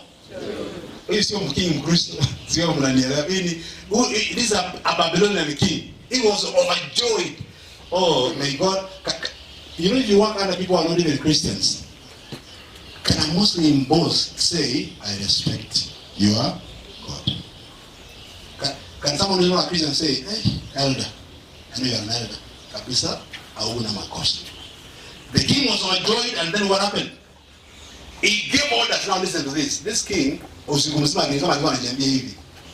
Kama nikipata Daniel yako hai. I think even prayed for Daniel. Mungu wa Danieli, saidia Daniel afanye nini? Aisha. These people came to me in a group. Na kwa kila mtu in a group.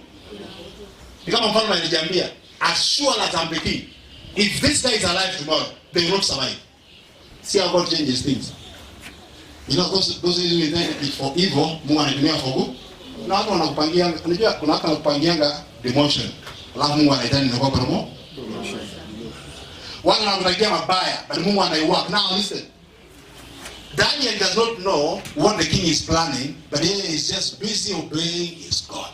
And then the king says, now, order! Take Daniel out of the den. And when Daniel was lifted from the den, no wound was found on him. There was no mark, nothing in his entire body. Just like the days of Shadrach, Meshach, and Abednego. No, hata moshi, hata nywele moja ikuharibika. Then he says this. Then the king gave a command, now a command straight here. Bring all those men in their groups. All those men. Can you imagine how many they were? Remember 120? See how many doing? How many were they? 120? 122. Thank you. 122 again is one. Can you remember what? Including the advisors. One by one. How much Juma got Well, how much Juma? One by one. What you need? See what you said? The king had confirmed beyond doubt. One by one, what happened? They were thrown into. We are welcome. Let's appreciate MD and the guests as they come. Please, my coffee too. Now, when we talk about consequences, choices have what? So the choices have what? Some things we do alone will affect our children, their children. When these guys were going in a group to the king, their wives are not there. Yeah. But now their wives have done what? What does that mean? Wipe their generation away. Remove, because wives are the ones who create, who produce, who bear children. Kill all of them. They were thrown into the lions there. And the Bible says, oh God. The Bible says, before they could drink the floor, come on again. Yeah, me, I wanted to do a small drama. So, my father, your story is good. Come on, the same lions the next day. The Bible says they were all mauled, they were crushed, their bones were crushed with all their families. And God can make to defend one man who is innocent. God can kill an entire generation. Not only their wives, including their children, all of them were killed. They died. Because the lions, the Bible says, before they reached the floor, the den of lions overpowered them and crushed all their bones. Now, what is even interesting to me as I close is this verse 25. Then the king, Darius, wrote to all the peoples, now still Daniel anymore, but the king himself. He wrote to all the peoples, all the nations, and they say, men of every language throughout the land, may you prosper greatly. That is his letter. I issue a decree as the king, that in every part of my kingdom, people must fear and reverence the God of Daniel. Someone say amen. Amen. That's why you clap your hands, because that's the same God you worship. God, and he endures forever. Now the king became an automatic believer. And he endures forever. His kingdom will not be destroyed. His dominion will never end. Listen to his song. He rescues and saves. He performs signs and wonders in the heavens and on the earth. He has rescued Daniel from the power of the lions. So Daniel prospered during the reign of Darius and the reign of Cyrus. History says he reigned over almost 70 years, 10 decades. You know why? Because of becoming what we began with. He distinguished. Come on, talk to me. He distinguished. I need to prepare a few things to write very quickly, because I think it's important to write something down. Never compromise your integrity because of short-term gain. Never compromise your integrity because of a short-term gain. The ESCC guy has told us, always be ready to make tough choices as you work. Make tough choices. Always be ready to make what? Tough choices. Even if you don't agree with them, treat your colleagues with respect. Hata kama ukubali na mkubwa, just respect. Hata kama ukubaliani na boss wako hapo in that department, can you say respect? How is it called in Kisi? As far as I'm saying in Meru. So did you see that in Meru? Mwangaza is Mwangaza amekosa kwa mkono Mwangaza. MCs wamekataa. And they are singing Mwangaza the wimbo ya bwana yake ni anamwimbia. Wakimwambia talk to yourself. We are heading for the next 5 terrible years. Very difficult years if things continue this way. And thank God for that lady ameamua kuzaidi amejiambia. Please, as you work in this company, build your personal moral compass. Moral compass ni ile. Unajua compass ile kitu ina kama inatumia kwa ndege kunanga ilikuwa lakini kwa ndege kitambo acha kwa steering anafanya nini? Kumbe kwa ndege once you know you are going this way, ukifix even compass, you need to have your moral compass. Kuna kitu ufai kufanya. Some values. You know, some of you, all of us will remember in this company for two things: the problems we caused or the problems we solved. Am I right? Yeah. Now in every company, we have two types of people. We have those we call pillars. Am I right? One is like now, it is very important. Pillars. Na kuna caterpillars pia. What are the caterpillars? Kazi yao ni kuvuta nyuma. Kazi ya caterpillars, you don't have your kati ya songo. Ile the green thing. Kazi ya caterpillars ni fani? Kwa nini ile kazi imetengenezwa? So in every company kuna pillars. Wana support company, wana support the vision and the mission of the company. Lakini kuna caterpillars ni kwa nini? They want to see it. Wanataka ifungwe wana nyumbani. They want it disbanded. And I want to say this. If this company grows, you grow together. Am I saying the truth? Yes. Who do you quit your mambo, my friends? All of you here, especially the young people are here, you are potential MDs. I'm telling the truth. If you do your work well. Daniel was promoted. When someone is in power, don't feel like they will be there forever. No, they will go to another something else, you will take that place. But when watu wanapiga mkubwa growth, yani akiamuka ile mepanga yale unafanya nini? And you know, I keep telling people, unless if you want to be in authority, learn to be under. Jifunze kunyenyekea pale chini. The way up is down there. Ukitaka kuinuliwa, my friends, ambia Mungu tu nisaidie nikae pale chini. Juzi niliona meeting na my wife, meeting kubwa.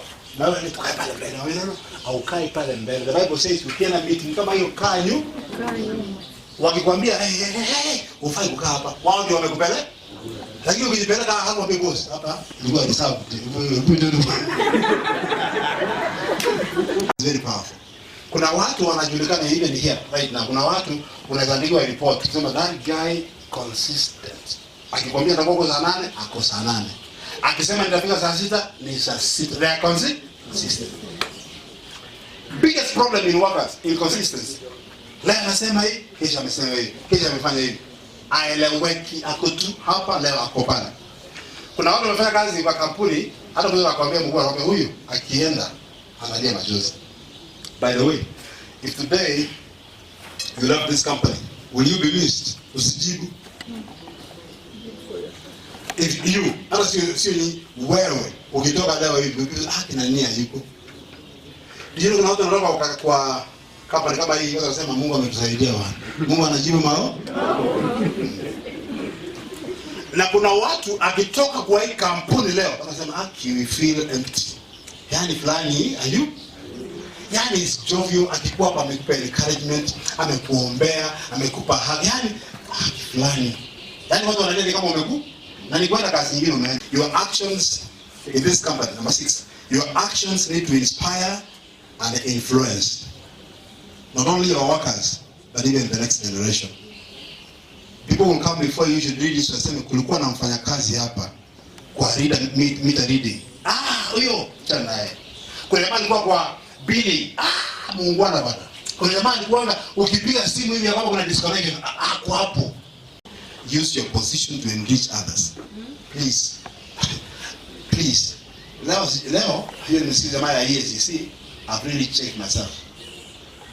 Tumepewa nafasi ya kusaidia watu, lakini inawezekana kutumia nafasi to make ourselves rich and suffer. I can tell you about my dad that I love. My dad, this guy knows my dad, and I'm not praising him. My dad used to annoy me so much when we grew up. Kwetu ni kwa barabara, kwao ni ndani kidogo. Hatukuwa na perimeter kama ile nimeweka sasa. Niliona ataki akiamka asubuhi, hello, wagile hiyo. Ataishi za ngapi? Yaani turuwa mkipika chai hata sisi wenyewe hatupati. Majirani wanaku. Today ile blessings unakula ni hapa. I'm telling the truth. My father has never taken kitu ya mtu hivi. I can tell you the truth. Hivi atamchukua kitu ya mtu ana hiyo historia. Kumbe hivi tunafanya leo tunaweza kufuata watoto wetu mpaka mbele. Ukajua hiyo sababu, tuambishe kitu ya watu zao kuchukua because you want to live well. Today when I see my father living juzi alikuwa na shida ya meno. Alienda kuuma kama unajua alifikiri meno yake bado ni strong. Position enrich yourself but to enrich people.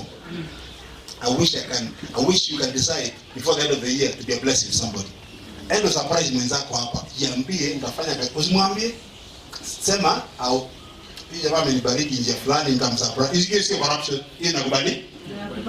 Enrich someone. Ama Christmas imagine uamue which is a price. You feel philanthropic. Nijiamue tutasema hii 5,000 nitasambasia the first 10 people. Unajua kama uko na airtime, mimi nilikuwa namekwambia I was thinking about you. Nitumie 200. How do you feel? Blessed is the hand that giveth than the one that receives. Maana mlikuwa tu hapa nje. And you can say the truth. But they how many of us have ever lied? All of us have ever. And a small lie I could be there too. A small lie. No kama kale lie ya Abraham. Who is this? Who is this? It's my sister. Baka kakara bibi yake. Ladies, if a guy say it, akishikwa utarudi kumpenda? Hapana. Mtu alikuwa ameamua. Abiola bibi yake. You or the wife, wakarudia bwana. You or the wife. Kama akasema tu hivi. I can marry another one, just take. That's how they shot the guy. Because they only take care of which. Always think on the long term of every action. Think of the long term consequence of every action. Daniel knew, if I compromise, I don't know, this is the, if someone say today, you know, I had a girl, you saw that story, a Pokot girl. You saw that story of a Pokot girl, what were they attacked? Akasema kama Kipokot, watu wakawacha. If Al-Shabaab walks into that bus to Kodani, assume if you are not a Muslim, you die. How many will say I'm a Muslim? All of us will begin to remember anything they know about Islam that same day. Al-Shabaab. How many of us can stay for the truth and say, you know, when I think about we Christians, we have one apostle, prophet, bishop. But you know, if you think about the Peter, they died upside down. Do you remember that story? How many of us have died upside down? Then he was killed. Let's consider the long term. Always be on the lookout against peer pressure. Be on the lookout. Kuna peer pressure kwa watu wakubwa. Leo unaendesha gari gani? Bado unakaa kwa rent. You know peer pressure.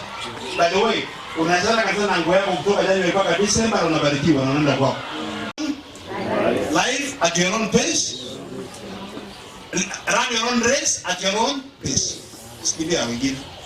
Ukiwa hapa ndani kama watu wanafanya watu wengine na simu mpya. Wewe furahia na simu yako. Bora communicate. Hata kama kanatoa sauti watu wanaogopa. Usiogope. Usiafo. Baraona. Be grateful. Bwana Yesu asifiwe sana. Is this nice? Are you getting something? You know, a purpose of this meeting is it is a privilege to serve in an organization like this. I want to finish by saying that. Take your job seriously. Take your job thankfully. Serve this work faithfully. Today, EACC has really taught us a lot. I will not go back there. From morning ukiamka asubuhi, ambia Mungu, ninashukuru niko na kazi. Are we together? Weka mkono tu hivi. Kwa kazi. Nisaidie. Kwa jina la Yesu. Amen. Let me give you a small book here. I did a book called Nisema pale nje change is what? Now this book I want you to grab a copy right now. You want to like here. Huh? The people who are seated behind there, I can see some of you dozing. Wadance kidogo. MC. Na watu wako. Watu wanasema wengine wamedani. Tunasikia kudance. Anyway, thank you so much. Our motivational speaker, Fred, I think along the way we've gotten what you're talking. I want to believe the team has enjoyed and you have been enlightened. And above all, you've learned that it is time we change, and change begins with you.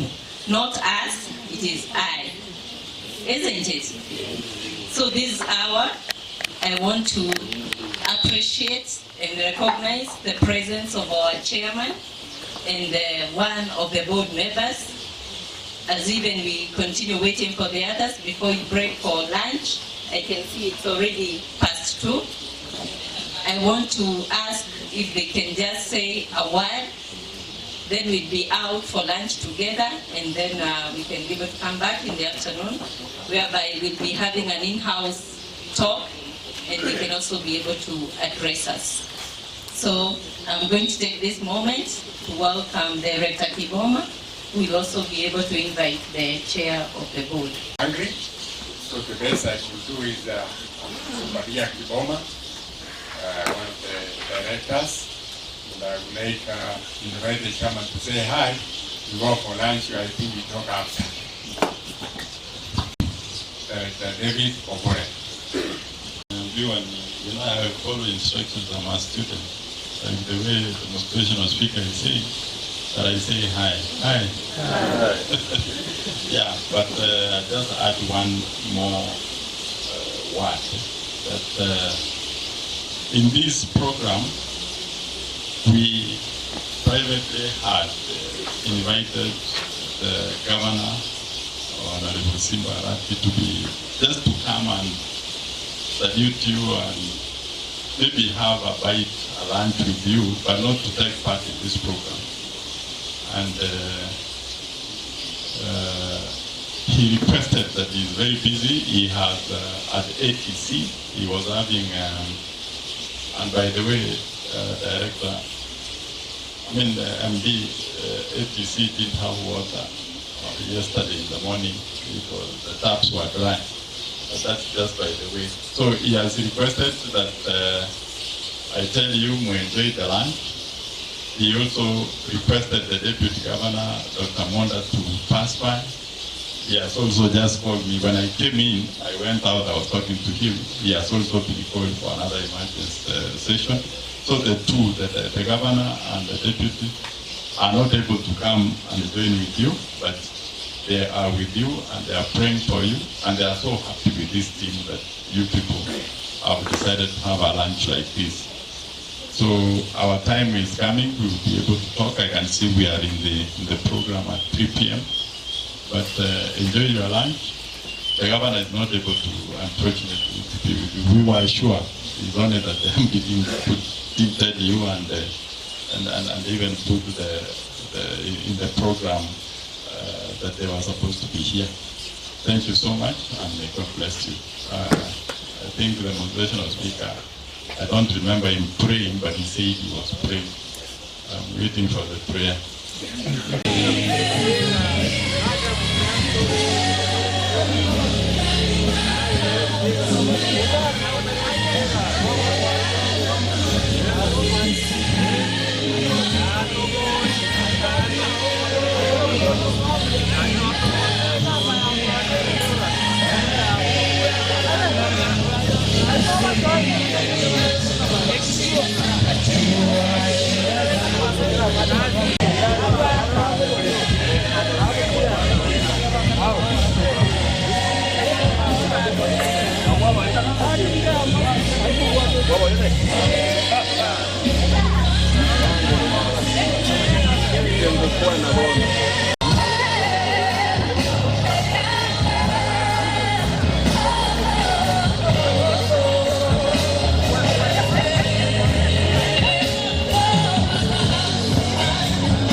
And as we are waiting for the MD, tumekuwa hapa tangu asubuhi na tumeongea kama wafanyakazi, tumeangalia mambo yetu ya core values za kampuni. Na among the core values za kampuni tuliangalia leo mambo yanaitwa integrity as one of our guiding principles. So we have had facilitators who have done a good job. Now that the board is here, this time was meant for plenary session. But now, that the last time we held a staff meeting was in 2018. That's when we had the last one in Keroka. So it has really taken time to meet as a community, as a family, and discuss our own issues. That's now why we say now we should meet today and talk. I know some of you could be saying, you're a director fulani, now you have an opportunity to see him, interact with him, socialize with him, get used to each other, then you network. Ndio hata mkikutana kwa njia unajua hii ni mkubwa yangu. Si ndio? Na ikuwa na wadada director alikuwa customer yetu huko Nyanchwa, tulikuwa tunachuana kama customer, sasa ni director. So when we network it's better. So it's now time for plenary. Tukingojea mambo ya mkubwa na mwenye nilisikia anaitwa Douglas. Douglas, unasanipatia Wasco ikuja hapa mbele. Niletee usi water hapa. Usi water. Usi water. Yes. Usi water. Sindiawa naona lakini madam. Nataka excuse me, nimegusa swali. Nataka unipatie usi water hapa. Yes. Are we happy that we have not earned for the last 2-3 months? Are we 4 years? Kilometers to this town, si ndio? We were earning. Na tunaenda Mombasa michezo, si ndio? Na kila mtu analipa rent out for 5 days. Tena tunarudi Kisumu na kasi, ndio? Now we are producing how much? 27,000. We have the capacity of 27,000, si ndio? But still we are crying. So feel free, air your issues. Then we get a way forward to talk about the children. We are living here, have Wasco, that is going to be a model in Kenya. Si ndio? So let me take this opportunity to welcome our director. In session and looking by from your looks, right? I think this is quite an encouragement. This is one of the meetings. I think we have been here for quite some years. I think the last time you had a meeting was when? 2018. Huh? 2018. Keroka. How many years from then? 5 years.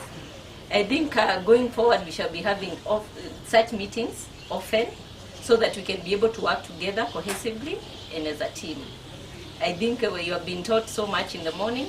We've been taught the purpose of teamwork, the purpose of integrity, the purpose of changing ourselves. And I know even as you're seated there, you have already started with yourself, isn't it? It is sung that it is I, not we, when it comes to change. You change yourself. Are we together? Without much, it is plenary session. We are supposed to engage. We have with us here this afternoon the board of directors. I think before we left for lunch, we had the chairman and one of the directors, but this afternoon we are happy that the other team has also joined us. So we are going to have a brief session with them afterwards. They want to hear what is in our minds, what is in our hearts. They also want to understand the challenges that we have, because it will be coming, and what we want to do so that we ensure that we are able to move forward. And therefore, through the permission of the chairman, I think I'm just going to open this forum for us all so that we can have an informal session for our discussion. And this meeting is supposed to be for the staff only. Are we together? The staff only of Wasco. If you have a number, those are the people that you want, and the people that you have been there for the last, on contract for about 3 years. I understand the ministers, we have some staff on secondment. If you're here on secondment, the county government is your employer. We have had a session together in the morning, but I'll request that this afternoon we only have the staff of Wasco alone. Am I clear? Good. Engagement from gender. Where do you want me to start?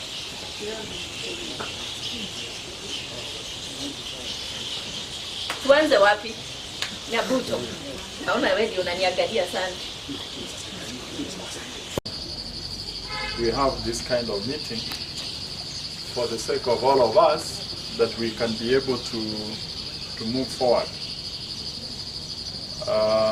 It would be very bad for me to repeat whenever I would be speaking in different language or in different words, but meaning the same thing, because what wameongea, the directors have spoken, the MD has spoken. By the way, I want to thank the CMT team I'm surprised. You have very bright people who can be able to articulate the issues that are actually bedeviling this company. When we were breaking for lunch, we had a meeting earlier in the morning and even the previous days.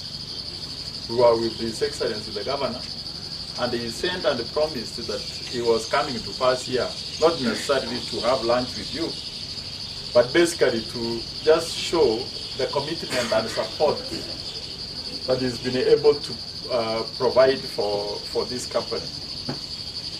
And he said at some point when we were contacting him on phone that we are ready now, because he did not want to come and spend the time with you, but just to come and show his face with you.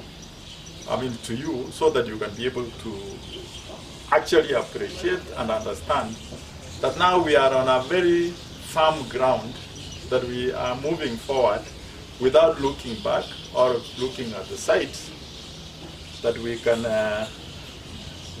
can start having doubts again. So he later gave his apology and said that he would not come. Then shortly after that, when we went for lunch, I got a phone call from the Deputy Governor, who told me, by the way, I'm sorry, the Governor just told me that if we could come and pass greetings, the Governor's greetings to you, but I'm not able to come, because he also had some urgent commitment which he had to attend to again also. So I told him it's okay. The staff we are having are very understanding. They will always take it like that one, and they will be able to know from us, because they have seen how we have struggled thus far. Therefore, I can be able to begin with, I think I wanted to, because many things have been spoken. Yesterday was a public holiday. There was His Excellency, the Governor, Honorable Simbarati's speech that he gave on Masuja Day. I am sure all of us, the board and the MD, we were there.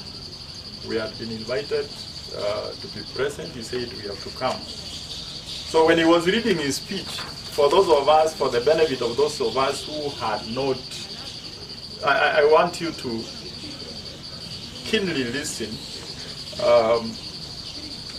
the speech that he gave on only the section of what was connecting Wasco. This is the booklet, the kind of speech he gives. He gives a speech of issues that affect him, and he's going to zero down so much on. For example, he has given the county of Kisii and the county of Nyamira commitment that is going to increase connectivity. He's going to have constant supply of water to those ones who are connected, and he's urging people, many of them, to be connected to the water for improving their livelihood. And when you see a statement like this, he doesn't just give that statement without giving it thought and putting his personal effort on it. Like now, for example, I know we are a family, and I will be able just to share with you, although he might not be he might not wish that we share that to you. For those of us, you have to be aware. Let me tell you, the other areas of the county government within its jurisdiction, kuna macho inaangalia, and you know what it means, macho, the DCI team and things like that. For us, he has decided to choose a team which is going to be on the ground from next week to do a parallel checking, because he is being told about illegal connection, about bypasses. He is being told about people reading meters, or he is told about connections of water to people to consume without meter, non-metered water. The non-revenue, when he saw the brief he was given through your managing director about the percentage of non-revenue water, he couldn't believe it. He has never been in that kind of school like the one you are in Wasco. So he was like, the following day was saying he couldn't even sleep. How can you have a percentage more than 33% of non-revenue water? Because the figure you people gave your MD to come and give was just like you are correcting a quarter or a third of what is supposed to be corrected. The rest people are just consuming.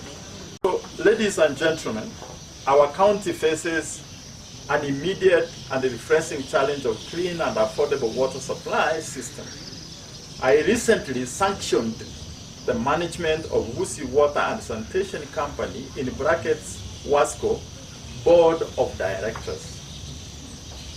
I wish to call upon the water management body to urgently exploit, now is addressed, to urgently exploit and address the acute shortage of water supply by ensuring the resumption of water supply to residents of Kisii municipality and its environment. Ladies and gentlemen, the challenges in the water sector have been characterized by infighting. I want everybody to listen. Infighting among the members of the water management board. Only last year, the county government of Kisii missed out on a Kenya shilling 2 billion grant as the members of the water management body Wasco fought over a paltry Kenya shilling 91 million COVID fund. What was rightfully ours as a county ended up being allocated to a neighboring county, and to be specific, it was allocated to Kericho. Ended up being allocated to neighboring county. Our county missed out on funds that could have gone a long way in dealing with the acute water shortage we are currently facing. I am happy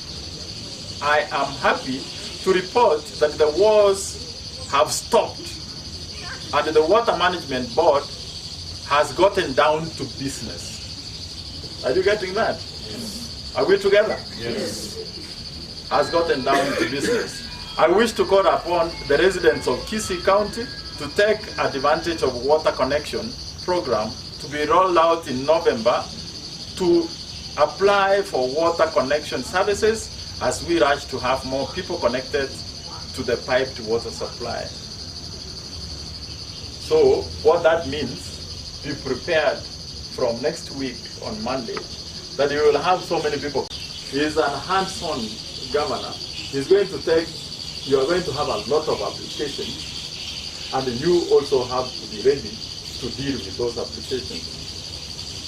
My government will undertake, among other interventions, the construction of an additional 35-kilometer distribution pipeline to supply water to additional areas of Suneka, Yamataro, Motondo, and Kiogoro.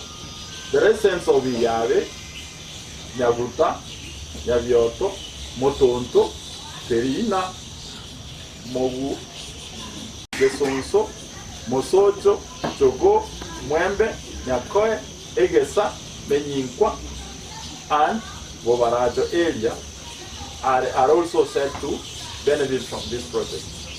By the way, this is just into you for those of us wale watu ambao atajaribu kufanya what people have been doing. I'm actually keenly listening. Nimesikia hapa that it is true, you people are successing, meaning that you are getting bright, you are getting small monies. You agreed through your MD here because she asked you and they said you are taking simply because you are hungry. Fortunate that we are having, it's unfortunate at the same time unfortunate. The governor, His Excellency Simbarati, is a hands-on person. You can't believe the kind of energy he has. You can't imagine the brain he has in observing some of these things. He is going to get you. He is going to get you. Many of you who are here are having families. Many of you who are here are having radios and you are having TVs. When he gets you that you are doing something illegal, he calls the press. The press was here today. We have addressed them. He will call the press, he will call the TV, utamulikwa tu, and he will say as it is. He will say,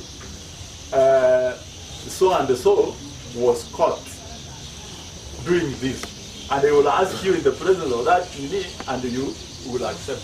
Where are you going to have a faith? How will your children, when your daughter is listening to a TV, or your son, that the deed, whatever that guy or the deed is having, he's just been stealing from the company. He was not getting it from the right way as a salary. You faithfully want, we understand. The salaries are delayed and you know the reason. This has been spoken. I'm not going to go back.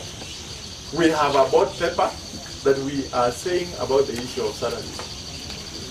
We are talking about benefits. The specific benefits that we are talking about is salary, or knowing exactly what the finance manager talked about, what the HR, who is supposed to deal with the HR instruments, who is supposed to deal with the structure, the gaps that we are having. So the salaries, definitely, you are the one holding the increment of salary. I'm just repeating it. It is you. This is a private car. I've even seen one person here taking the insurance proceedings here on our phone. Because he or she has a different interest. It's not, your heart is just deceitful. You're just evil. You have, let me tell you the truth. When you honestly and sincerely want, things will be okay. You will have no problem. So we are dealing with the issue of salary. We are dealing with the issue of medical. With that, the HR is not going to look for a consultant for medical or the way forward of the issue of medical cover for staff. With the kind of attitude all of us are having. You have to begin, the change begins with you. We are talking about pension, gratuity, all those ones who have been on contract, those ones who have not been paid, the contributions have not been forthcoming. We will deal with those things. Now that the speech of the governor, he just doesn't write these things. He means what? We have spent sleepless nights with the governor.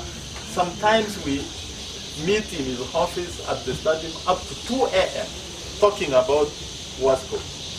Looking at the way forward, making sure that stability remains. The issue of interference and other things from other quarters is not going to be there. We are having, he has spoken clearly about succession planning. How do we have people being promoted? How do we have, when you move to another place or when you get another job, who is going to take over your place? All these kind of things, the HR in fact is having his beneath full.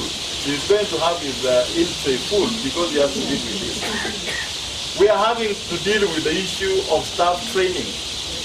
You know, we are having staff gaps which are here, so serious staff gaps. One of you spoke that you are in grade 5, somebody is earning 60,000, another one in the same grade is just a name in that grade, he or she is earning 30,000. Those are things that don't need to be in a modern society like the one of ours that we are having here. Sorry, I have to make it very clear so that you'll be able to understand. So all those kind of things, the staff issues, we are going to deal with them. When we are having a plenary session here, I'm happy that you people came out very clearly and you were saying, although some of you were just shy, and many of you, I saw somebody trying to put a cart in front of a horse. You see, a horse here will be able to collect 100 million a month. I can even take this, I can even swear, I can carry a Bible and say, this is what I know about you people. You have a capacity, but you are just cursing yourself because you have a capacity of producing 100, but you are producing 8 million. Honestly, Obadia Kiboma in charge of technical team. And I'm happy to announce that our company is on its feet now. The time for wars and wrangles have gone, and we are working as a team. And let those ones who have been working and thinking that they want to let the acting MD down, who is an MD now, is no more. And therefore, we should work in units for the growth. My name is Colonel Retired Muturi. I've been the chair of this of WASCO for the last 1 year with quite a number of challenges, but for now the challenges are over.